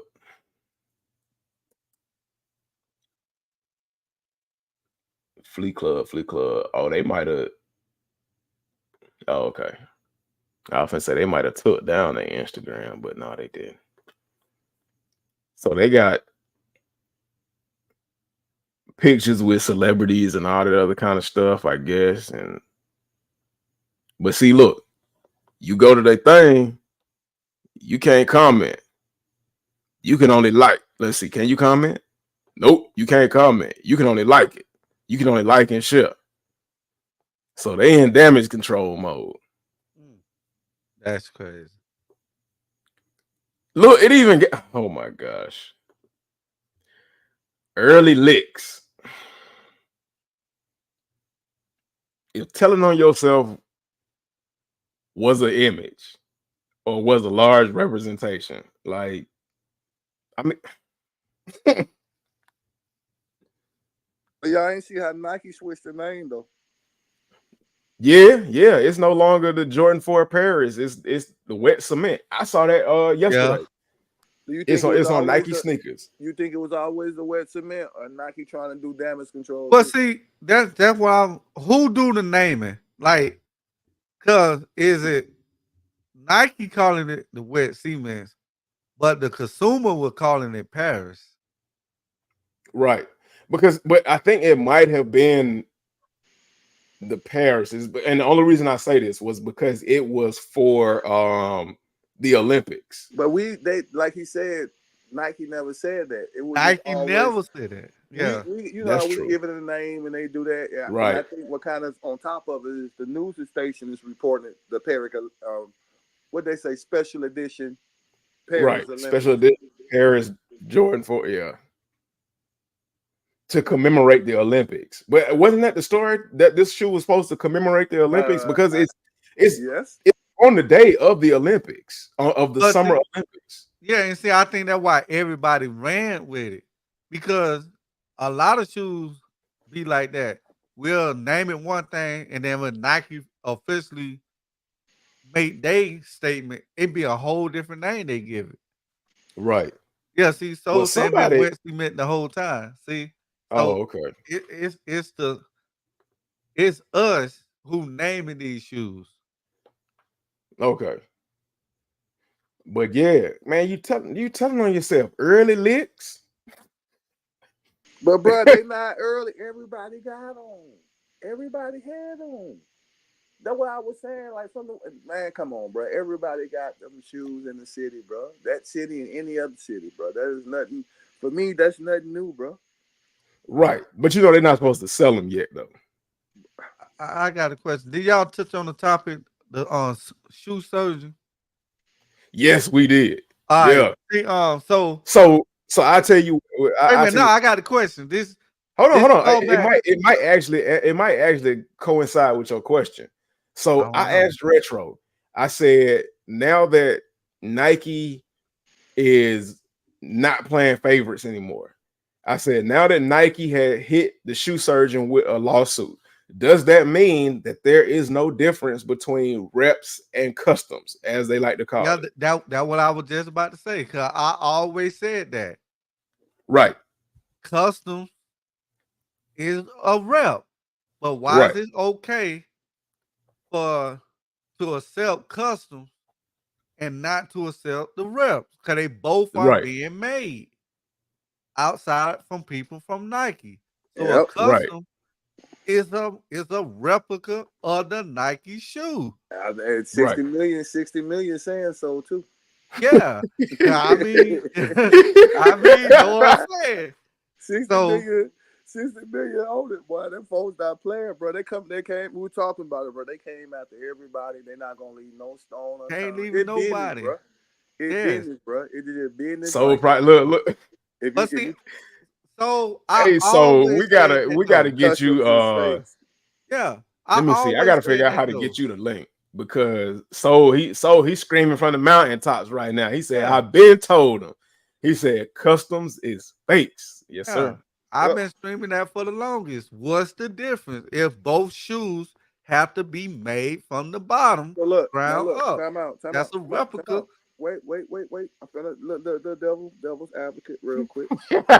real quick, and it gonna make sense. And it ain't being petty, but I was going back to the little kid with the lemonade stand, and what he had an Air Force One that he just sprayed up and down. And it's the original Air Force One. He customized it. Then what? Well, see, that's different. Okay, there we go. Okay, no. But see, it depends on how you're doing it. What custom? See, I don't think Nike gonna go after those type of people that custom that just taking the Nike shoe and painting them. I think they going after the ones that are breaking it down and restructuring the shoe. And teaching shops how to do it, man. Yeah. They ordering material from overseas. This material they using is coming from not Nike, it's coming from Lily in them. Let's be for real. So that's gotta be considered a replica. Yeah. Customs is fake.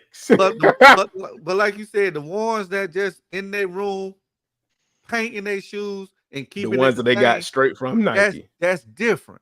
And that's what I was saying, bro. They're going after everybody that got a factory or got the man or the money or the manpower to do their brand without checking in with them. You ain't checking in with big, and they hurting too. They come and tell you they did Kyle like that. They did Bait. Who was the other one they did? Man, Bait had forever. They even went after Bait, made them switch up. Who was the other one, bro? That them people went after, bro.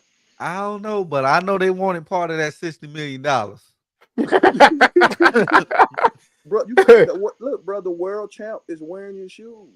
You got people that actually wearing and saying they got it from Dominic the shoe. So they waited, let him build up his name. Yeah, we're gonna give you a smaller contract on the back end, and we're gonna let you sanction some shoes that we're gonna let you sell as a shoe surgeon. But now we're gonna keep letting you build it up. Oh, that's enough. Yeah, let's go. We need money right now. And we feel like everybody know, don't play with us. Oh, snap. JVille said they going for locals too. Oh, Nike ain't playing then. Yeah. Folks want it. Them folks want it, bro. I'm telling you, bro. Them folks want it. They coming at the bro, like the websites, the people that sell them. However, you come up with another page. Yeah, I hear you. You can come up with another page, but they coming, bro. My question is to Nike then. So now we got to move the goalpost. Now, this gonna be my question to Nike. Are you gonna make our shoes widely available so we can purchase shoes since you cutting off all the other outlet? Nope. So hold on, average. Hold on. Have you asked that again? Go ahead and ask him again now. Man, what I said. Nike, you wouldn't know. Are you gonna make them more widely available?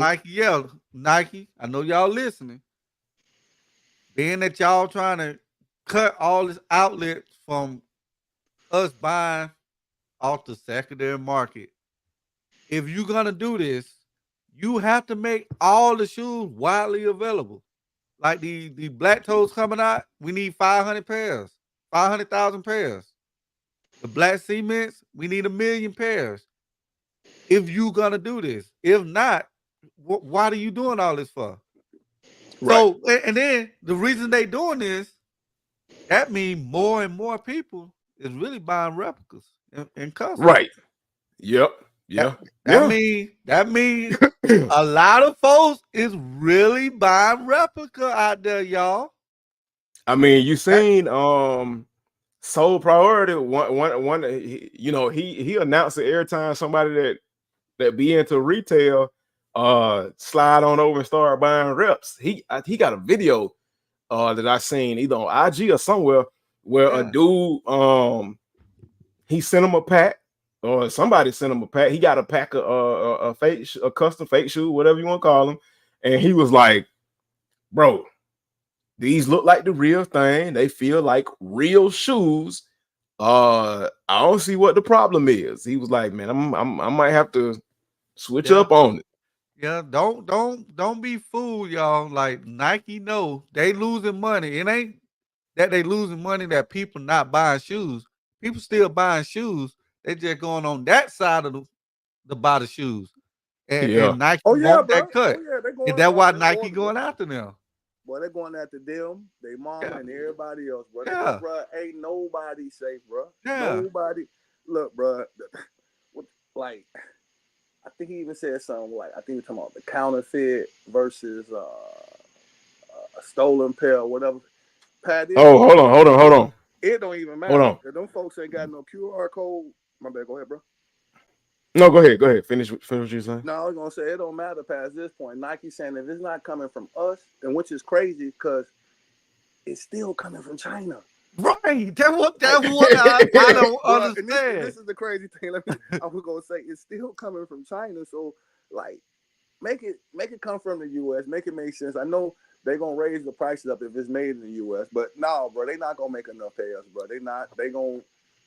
I think they just really want to corner the market back like the old days, and they have not woke up that like you have Asics, you got New Balance, you got other tons of shoes that people are rocking now with different styles and silhouettes, bro.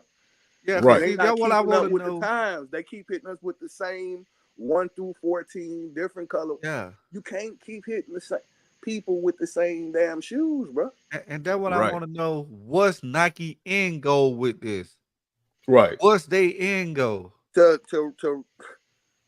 gauntlet everybody to run it, and it's not like that no more, bro. And they still not looking at the bigger picture. They can come after the counterfeits, the bootleggers, the botters, or however you want to do it, bro. They can come after everybody, bro. The stores crack down, however you want to do it, but they still ain't seeing the bigger problem.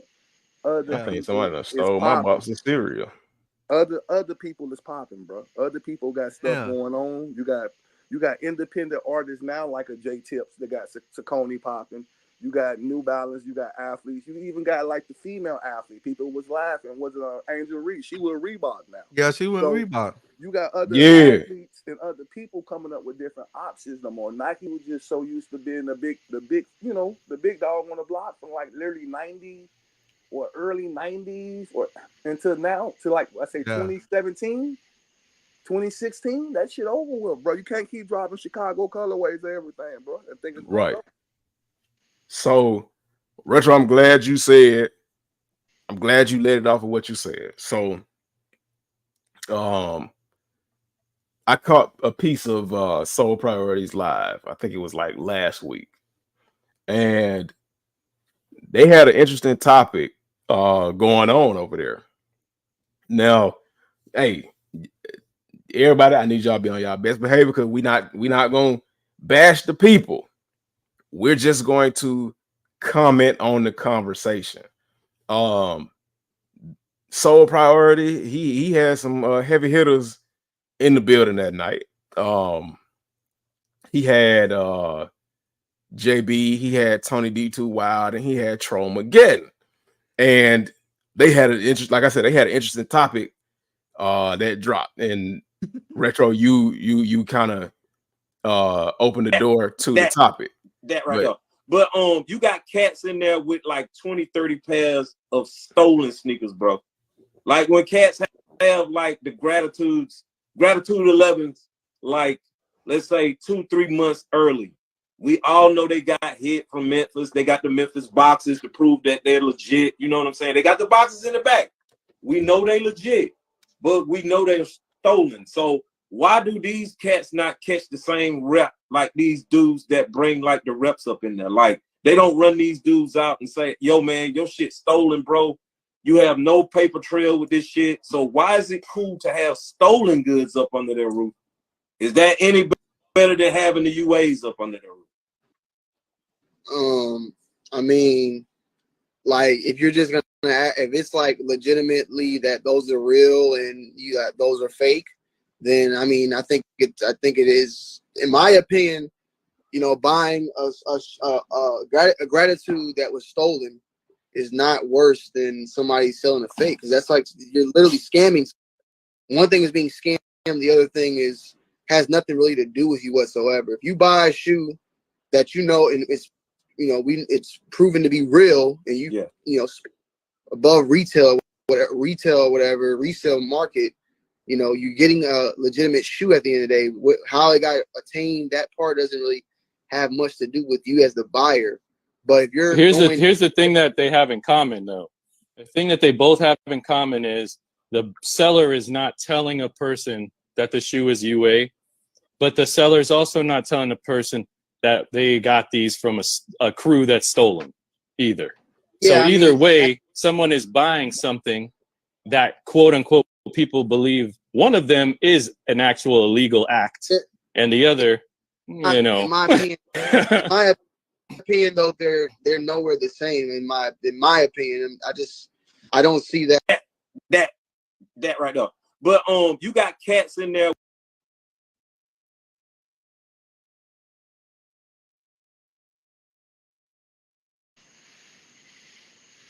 Lost volume. Average, you can hear him? No, I can't hear him. Now that right there, I thought was a real good topic of discussion. Thank you to Soul for letting me play that clip. I appreciate you. But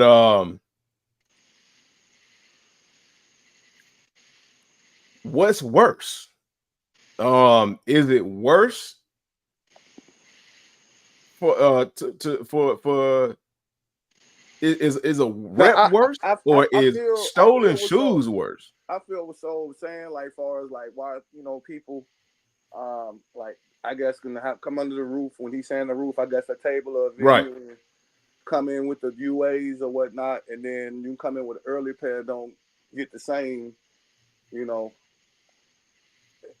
And me, they still counterfeit, bro. It's still counterfeit is more illegal than a stolen good.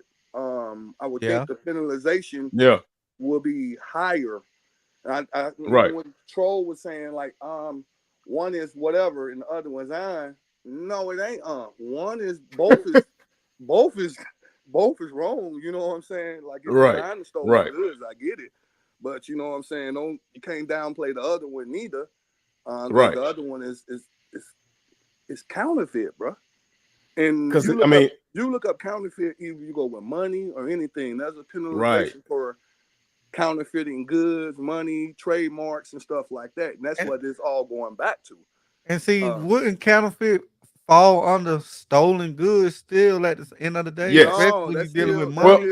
that's still stolen goods. It's not counterfeit. That's just like if you rob a bank, you getting real money. You're not getting charged for getting counterfeit money, or you know what I'm saying, or something like that. It's counterfeit is counterfeit. Bootleg is bootleg. It's you had that for a reason. Like you couldn't have, people was doing the liquor, it was bootleg, and they started coming up with other liquor. They still was getting locked up. You getting charges. So that word sticks. So. I know we still trying to clean it up, saying UA customs or whatever, but it's still counterfeit at the end of the day. And me,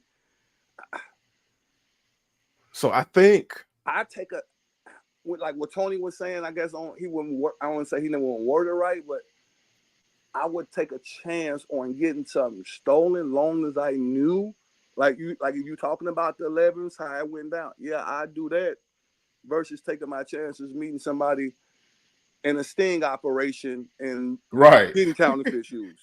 Like you said, we all got some fire sticks somewhere. Everybody got a fire stick. So that's just me. Like the way I look at it is when you're at a sneaker convention. If the feds raiding him and everything is counterfeit, and he knowing everything was a counterfeit, don't you think his charges gonna stick more? Oh yeah. Versus stolen goods, and even though they kind of set them up, in the way they were. Yeah, you're gonna have a so the dude at Fleet Club, if they hit him with just receiving and selling of stolen property, and that don't do anything, if they knowingly sold him some fake stuff, best believe they finna hit him with them fair charges of selling counterfeit items. Yeah, trust and believe. Yeah, they're gonna get right. They gonna hit him with the minor before they hit him with the major, which is why they dropped the $2.5 million price evaluation. But to kind of answer Soul's question, I think a lot of times people don't get hit across the head for stolen goods because number one, you got to prove that they stolen. If it's harder to prove whether something is stolen than it is currently to prove whether something is fake or not. And like you said, there's a higher penalty for counterfeit items, whether it's money, clothing, whatever, what have you. And when you go to sneaker conventions and things like that, the the main focus of cleanup is not to avoid stolen products. The main focus is to make sure you get real products, which means you have to make sure that no fake products are coming through or no fake products are being sold at your event, because the penalty is higher for fake products. Now, we can go back and forth and debate on whether or not they do a good job of that. And I've always said, I don't even think when they let these people through the doors at conventions that they give a damn whether the products are fake or not either, until they get caught by somebody else and they're forced to pay attention to it. But which one is what's wrong or more wrong or what have you? I mean, they're both morally wrong. At the end of the day, morally, they both wrong. Legally, the counterfeits carry a higher penalty. So I guess like counterfeits are more wrong. I don't know why people want to act like it's not illegal to have counterfeit items. It's illegal to sell counterfeit items. It's illegal to own counterfeit items. And it's illegal to buy counterfeit items. The reason why you don't see a lot of individuals getting their heads knocked off for the last two is because you're just a small man. You the small fish. They want the ones selling them. The plug. Right. They don't want the little dudes that's buying them. But be the little dude that's buying them and turn around and be the big dude that's selling them. Oh, you gonna be on the receiving end of police banging down your door. Yeah. I mean, come on, y'all. Like, to be honest, come on. Yeah. If it wasn't illegal, why do you have 5? Of course, if it's an exaggeration, but if it weren't illegal, why do you have 5 million different names for it? If it was legal, why not just call it what it is?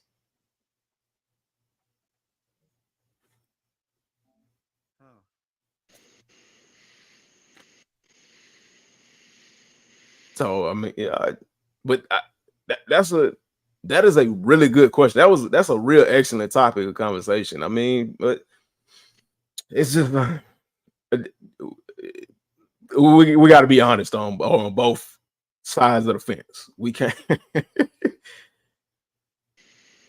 Yeah, no, you can't have like that'd be a lot of my arguments sometimes. It's not with just with everybody. I try to when people are like, man, how you ain't got nothing bootleg or counterfeit in you? Because I don't do the extremes to go the other way around. Or now I ain't gonna say I ain't got no stolen goods, which I probably now looking at it on hindsight. Everybody probably got a little something, or he ain't got no stolen goods. Here comes the money. Shout out to Kicks Reviewer for the $1.99 dono. He said, "Friend, I have best quality." Fact, look.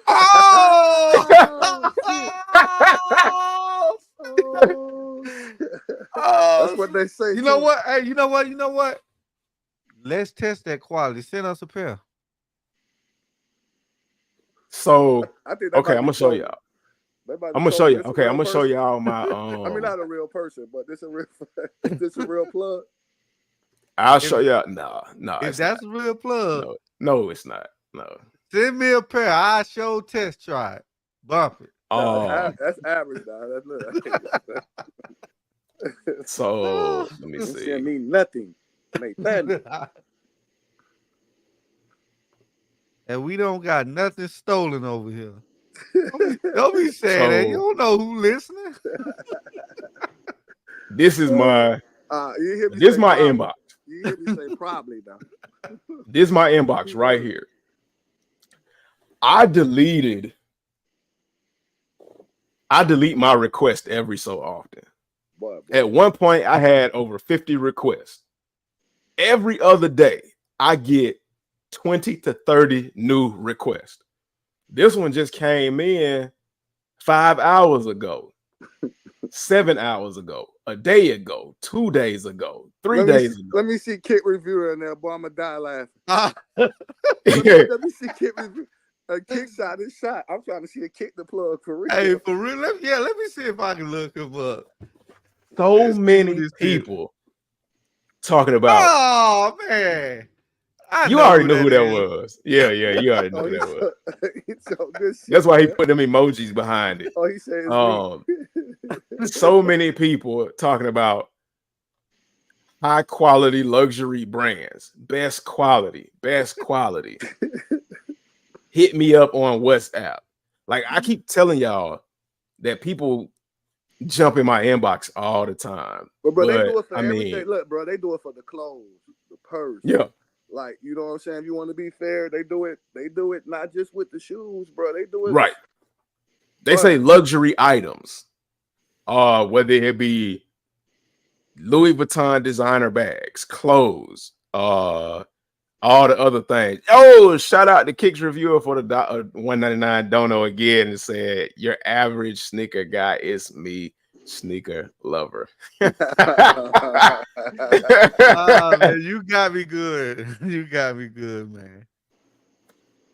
But yeah. Me and sneaker lover, we go way back, man. But they offering everything. And that's how easy it is to have access to a lot of this stuff.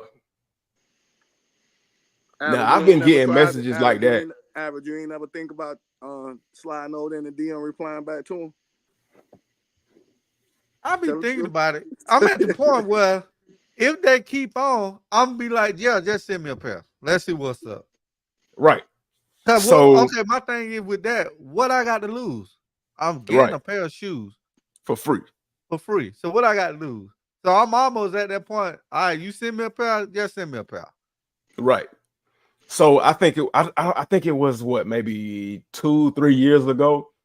I was having a conversation with somebody, and I was like, I was going to get into the real versus fake in order to have content to keep up with everybody else. I was going to get into the real versus fake because I got so many of those DMs on a regular. And I did reach out to one of them, and I was like, well, send me a pair and I will advertise it on my platform. But the only way I'll advertise it on my platform is if I can be honest about what it is. And I was like, I don't know if I didn't say it, but I didn't know if I was comfortable with sending people that way, because that part is like a moral thing for me. But I got as far in the conversation because they were going to send me a pair, because one person was telling me buy something and then they'll send me 2 free pairs, and I was like, nah, I ain't trying to buy nothing. Oh shit, I ain't trying to spend my money on nothing. So the other person, they were like, okay, I see how many people you have, because at the time I only had maybe like 500 subscribers or something like that, but that was enough for them. But they were like, we see you got 500 subscribers, we'll even send you more subscribers and stuff like that, and then we'll send you the shoe and you can review it, and you can be honest and things like that. And I got far enough in the conversation where they asked me, they were like, so have you ever reviewed custom shoes, and have you worked with any other custom shoemaker before? And I was like, nah. And they were like, so we would be your first. And I'm like, hold on now, pause, you ain't gonna be my first nothing. But this ain't no cherry popping over here. But now they were making sure that you were gonna rock with them, so they know, you know what I'm saying, you weren't shouting out nobody else. They were gonna send you them boxes, what? Right.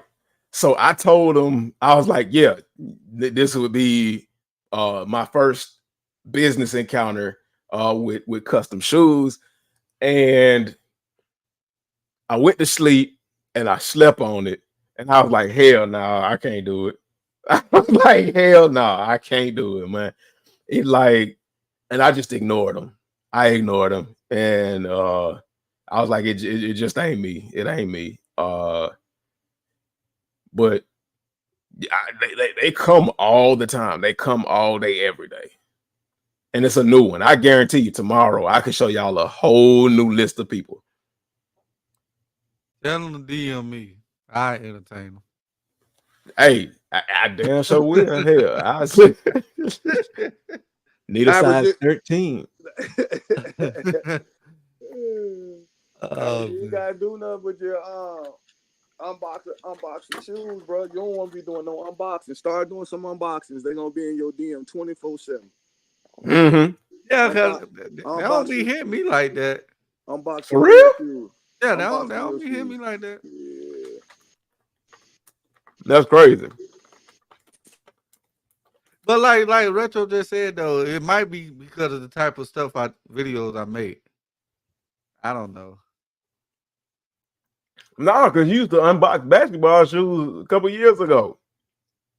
They don't have fake basketball. They ain't too popular, but the Kobe's now these days, dog. Just think about it. Yeah. You gotta, you know what I'm saying? You gotta. They go with the times too over there now. Like I said, they got them. They got them blueprint. No, for real, they got them blueprint. Now. They know what to do now. Know what's going. You know, they know what to do. Yeah. But so, like, this the shoe surgeon on Travis Scott we looking at? Jeez. Hold on, let me see if I'm gonna see if his website is still on.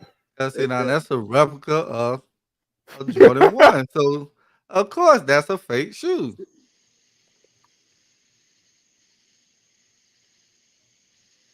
No, I'm being stupid. I can just do that. All right, let's go check. Let me just check his website out real quick. Let me see.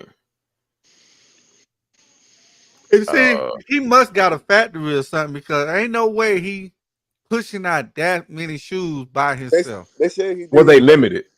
No, he got a factory on my boy, and that's the problem. Yeah, he started factory pumping them out. Yeah, bro. When you got that factory, bro, you got a website. You got to think about. Yeah, see what I'm saying? Ain't no way. That's his website. By himself. Look at the shoes you get. You see? Oh Lord Jesus, Adidas coming after him next. Yeah. So yeah, he had to have a factory, and that's why Nike was going after him too. Let's see if he still got any Nike products on there. He took it all down. Let me see. New Balance too? He got some lobster New Balance. Yeah, bro. He do everything. Hold on. Request a project, Surgeon Academy, accessories and apparel.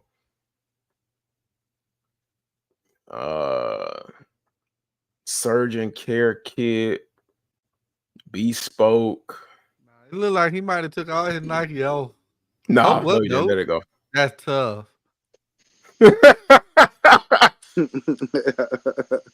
Because I was watching a IG video.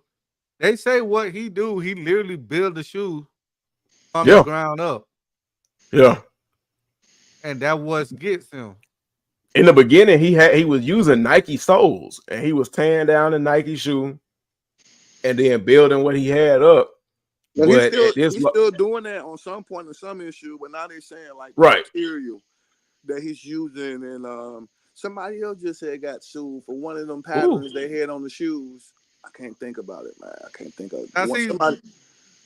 Go ahead.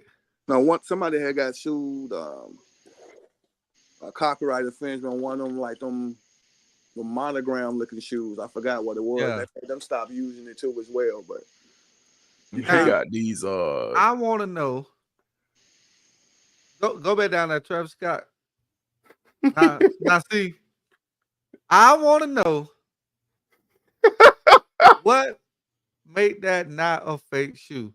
Because if y'all seen that on Wendy Lee website, that's a fake. About it. Yeah. Being at his shoe surgeon, y'all accepting this. Because he had the blessing. Yeah. I want to know what's the difference for real. You know what's at one point in time he had the blessing. Look, yeah, I was just gonna say Nike never said nothing, and so when Nike never said nothing, it was more so like, okay, Nike not saying nothing. Like, yo, you even took the swoosh. You took the swoosh. Like, you got the fragments you redone. And them not even. So there you go with the website. They're not even the 1-on-1s he did for the athletes, bro. I know. Right. But if y'all in Atlanta and y'all seen somebody walking around with this colorway, oh, I'd be like, he got on some foo-foo. Y'all gonna say he got on fake shoes. Yeah.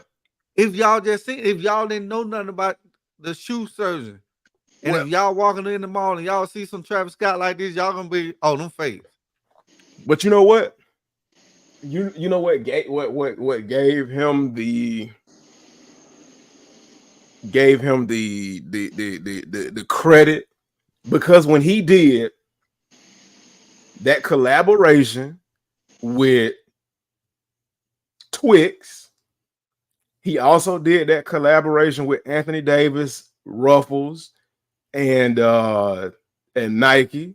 Because the pair I got in there, like, they was giving him the go ahead. They was giving him the all clear. I left a comment too. I left a comment. I guess this right here now is a case of, you know how they say, you give them an inch and they'll take a mile. Yeah. So let me ask you something. If you think Twix or Ruffles or anybody, like, you think they didn't sign no contract with Nike for them to come, because Twix lawyers and them got to know that they would have had to. Yeah, they would have had to have gotten it okay for it. And that's why I said, I was telling somebody, it was like, it might have been about Dominique, and I said, yo, Dominique, he does the customs, but Nike does have his blessings on certain shoes and products, because if you're doing a collab with Twix and Ruffles and stuff like, and this was All-Star weekends, it was it was a sweepstakes. It was a whole direction thing inside the candy wrapping to even win. Because I had to sign documentation. I had to sign tax document. I had to sign tax forms, and I had to sign other release waiver documentations and all of that. Like, when they told me I won, I thought it was a joke, especially when they sent me for the tax documentation. I was like, man, they trying to jug me, because I'm from Atlanta. I was like, man, these boys trying to jug me. They trying to steal my information. And like, I don't know what time I was on, but I filled it out. I was like, man, what's the worst that could go wrong, man? And I filled it out, and I got my joints in the mail. They fake. So said they fake. No, we're not maybe not the Ruffles and the two, but so look, on what he's showing, you got a point. You got a valid point. Keep scrolling, bro. Keep scrolling. Everything you showing. Average got a valid point. You gonna say they fake. If you see they got the Birkenstocks or whatever them joints called, not Birkenstocks, but if you walk in the off-white Fords, now we know he was pushing it with these off-white Fords. If you walk in the sneaker con, that's the first thing people gonna say, all them fake. Okay, that goes. What you gonna walk around and say? There goes some of the boxers shit with cleats and So what you gonna do? Walk around and say, no, these are shoe surgeon shoes. You would have to. You would have to explain it. This is what typically happens, though. They get mad at somebody like a shoe surgeon, Dominic, and then when the shoe actually looks better, and they mad that they ain't dropped the silhouette. But bro. Do that really look better, though? On high-end material-wise, I guess this is his vision, how he doing it. Maybe Nike like, yo, we don't want you to play with Travis Scott check like this, or the swoosh. We don't want you to play with the swoosh like this. We don't want you to put it there, and we want it to go here. So it's all, going back to the materials and placement too. Bro. Yeah, he went bananas. Oh no, you're right. My boy said everything on that shit fake. Don't definitely on the website. No, no, fast, bro. We definitely you got a valid point, my guy. And bundles and kits. No. Look, he got material. So he sells material and patches and stuff. So like, what if we wanted to get into this hobby? Can we no longer get into this hobby? No, you can do it. But like I said, what happened is probably he got so patterns. Big. See that what I'm saying? Like doing all that. Yeah, he telling everybody. Yeah. And then, like I said, if he this big, there's no way he's charging $500 a pattern. Yes. He got the packs. He got the like packs. he this big. There's no way he literally doing all this himself. So he got to have a team behind him. And I believe that what got him caught. Cause he mass producing these. Laces. 120. What lace? What? Hold on, like I guess. Yeah, he charging 120 for laces. And what you Oh say? yeah. Go ahead and sue him. Go ahead and sue him. Sue him. He done bumped his head. hit him with them papers and get him back right. There go real homegrown. There you go. Yeah. It's still all about money with you at the end of the day. My boy said, like, hey, he done bumped his head. Hit him with them paper. Hit him with them paper. The 120 worth of paperwork, and get his head back right. Yo, he actually got shoelaces. He actually got shoelaces to say shoelaces Yeah. for one. Oh man. I've been selling my box of shoelaces on eBay. If you getting this much for some shoelaces, cause I got a bunch of shoelaces that say shoelaces on it. If you get 150, we doing it all wrong. Let me ask you something. What's the difference with the quotation? I'm sure because Nike probably patent that or like. See, that's some stuff you got to be looking at. They had to have like a partnership patent with Virgil Abloh, and because that's Virgil Abloh's intellectual property. Bro, you got the money, bro. Look, imagine. That's why I say they don't care. They know what they're doing. So even they just want to hit you off with the shoelaces. This man selling shoelaces for $150. Okay, and you know people buying them. Yeah, look, some people can't even sell a shoe for $150, my boy. Right. They want 60 million. I'm gonna make me a listing on eBay. Say shoe surgeon laces. That's crazy. Yo, that is crazy. So so that's the point. He's big enough to separate. Yep, that's where I'm going. You're right. He got the mold and all that. Yeah, that's why Nike came after him, man. Mm-hmm. Shoe surgeon basically pumping out a Nike factory. Yes, and the class how to do it. Right. The whole class tell you how to make your own shoes, bro. From the mold, to a modern day Robin Hood. So it's everything on that site fake. He was big enough to separate himself from Nike at this point and have his very own shit. He was crazy not to push his own shit over the swoosh. Yeah, a lot of people would say you were crazy until you get hit with that $60 million paperwork. Yeah, see what he should have did. He should have did like what's that dude, Sire, something like that. Yeah, that's what he should have did. At some point when he got big enough, start making. He should have did that a long time ago. Yeah, because I think he make so Saya is big. Hold on. Yeah, it was his. Saya make money.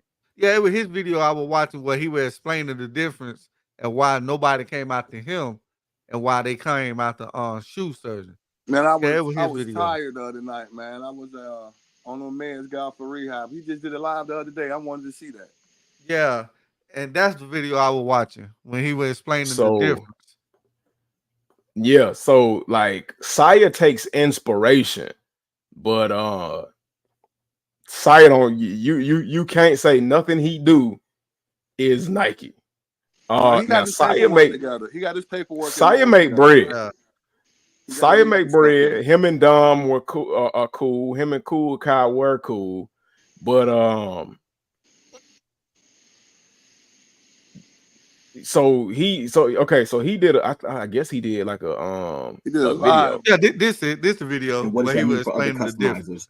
If you don't know my history, I used to be a customizer. I used to take apart Jordan 1s and all those other Jordans and make cool customs out of them, right? So the difference, though, between what I did and what the shoe surgeon did was I would still use the authentic shoe, meaning if I took apart the panels of the Jordan 1, I would wrap the snakeskin over those panels and then re-stitch the whole shoe back together. But what the shoe surgeon does is they completely take apart the whole shoe, put a whole new upper on it and everything where it doesn't have any of the authentic pieces from the Nike shoe, right? And except for the sole.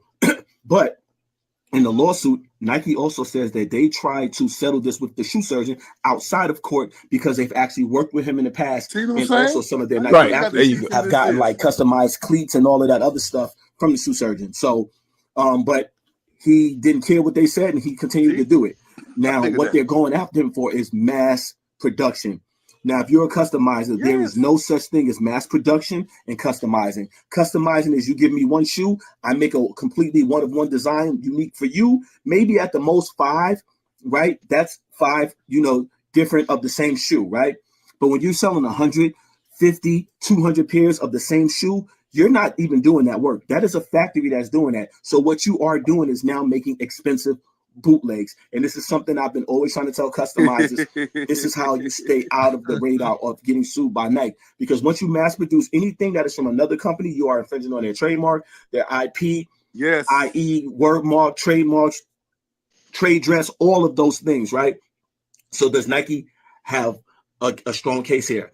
And with reading the court papers and everything like that, it looks like they do have a strong case because one, you're selling, Shoe Surgeon has an app that shows the Nike shoes. He sells kits. He sells patterns of their stuff, which to me is crazy that they could not work this out before it came to the public for us to know that you're getting sued. And Nike is alleging that the Shoe Surgeon over the years that his company has made over $60 million, which alone right there tells you no matter if you're selling that shoe for $3,000, if they are correct and you make $60 million over the years, then you definitely were mass producing knockoffs because you just can't do that as one person. Like it does not work like that in customization, right? So we're going to talk about this more. We're going to unpack this more on the podcast later today. If you don't know, our podcast is Somewhere in Conversation, right? And it's on Twitch. And we also sometimes do it on Instagram Live at the same time we're filming for Twitch.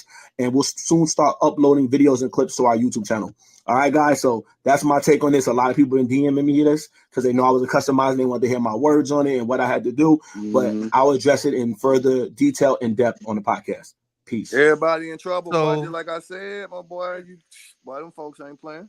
So other words, he literally told y'all that's a fake shoe.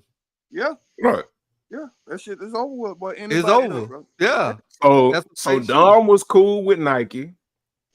He had a relationship. Nike let him do what he was doing. Then he took a mile. Nike said, "Hey, son, you doing a little too much now. Like we said you could do a little something. Now you're doing a whole lot of something. We need you to dial it back." Man, 150 shoelaces, bro. He said, "F you, Dad," and just decided he was gonna do whatever he wanted to do. Now Nike said, "Okay, now we got to take the belt off and whoop you. We got to bring the belt across you." And I mean, that's what that $6 million is. Now, what Saya was saying, I never thought about that angle where he said he was breaking the shoe down, still using the original panel and just overlaying his material on top of the original panel so that you could not say that it was a fake shoe.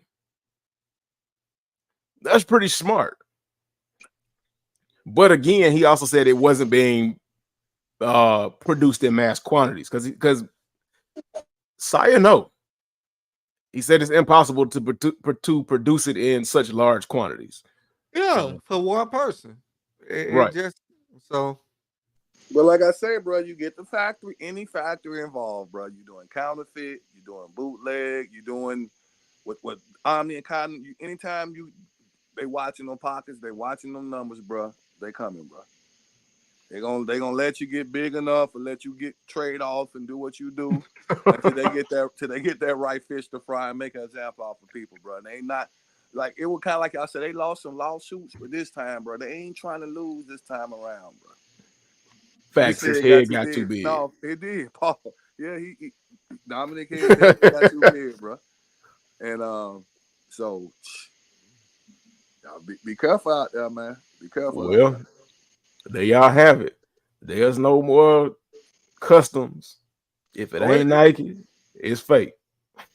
Well, but look, no, you heard what he said though. He was doing it the way he was doing it he was taking the same material off and using that same material. So, like man, Average was saying, if you do have a customization guy with like a lemonade stand type situation, he take the swoosh back off and wanted to paint it and put it back on and draw Bart Simpson on there.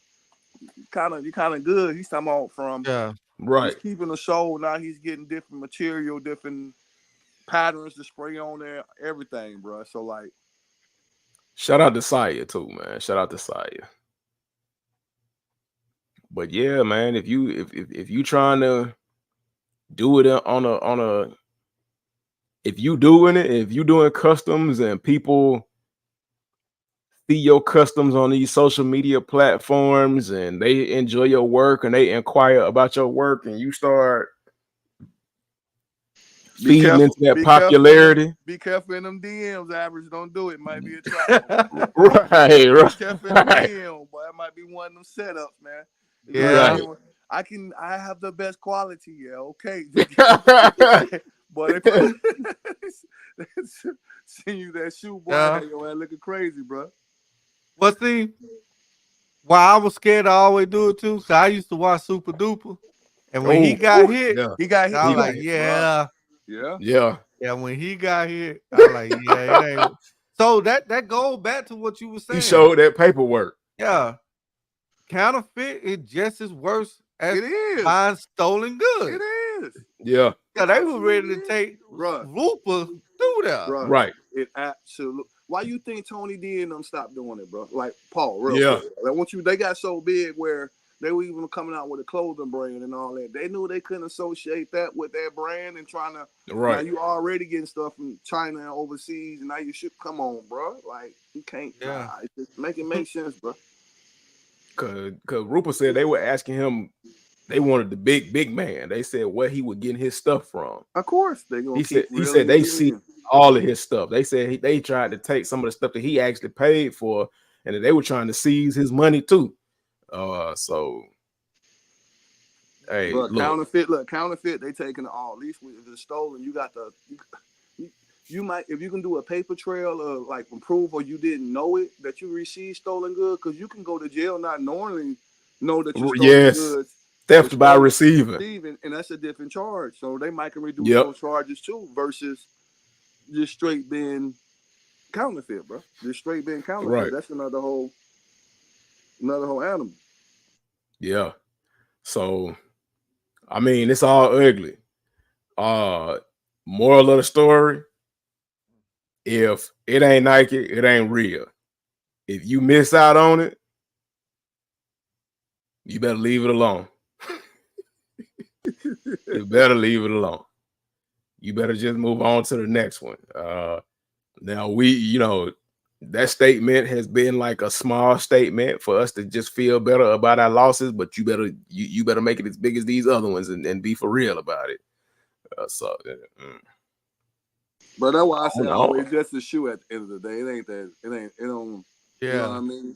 People can even say with the money you spend. Yeah, I get it. You spend that money on it and vice versa. But look, it's just a shoe. I'm good. Move on to the next. If I really want it, if I got to double down or triple down on it, or either fly out of town and get it for retail, okay. So what? That actually makes me, I guess, a sneakerhead. I got a story to tell. Right. Not even with the money doubling down, but like if you do camp out, you do have the assist. You know what I'm saying, for a shoe that you really want for retail. Yeah, bro, we all do, but. The powers that be, about Nike, them folks ain't getting ready to start playing, man. 2025, they losing. Oh, they cracking heads. Yeah, they're cracking heads, bro. But it still go back to the bigger picture, like point taken. Saya, he's killing them. You got people that will buy Saya shoes and other people's shoes before they will buy Nike shoes, bro. Knowing that it's still coming from China. This man got his own Saya itself for the premium. He got his own swag. He always come up. Man, HOI had did a pod on him. His shoes glow in the dark. Got a little story. Like always got something going on with it. So, like, and then even like what Kai even got it. Like, okay, I can't keep dropping the Jordan 1 silhouette. Now he in Nordstrom's. I think this week coming out with the work shoe type Kai, like a dress shoe. So like I ain't know that. He got slides, so you come out with different little, silhouettes, and try to, push on. But Saya definitely from the word go, he wasn't going out any of them lanes, and that's why he can pop his stuff and talk about it. Right. So,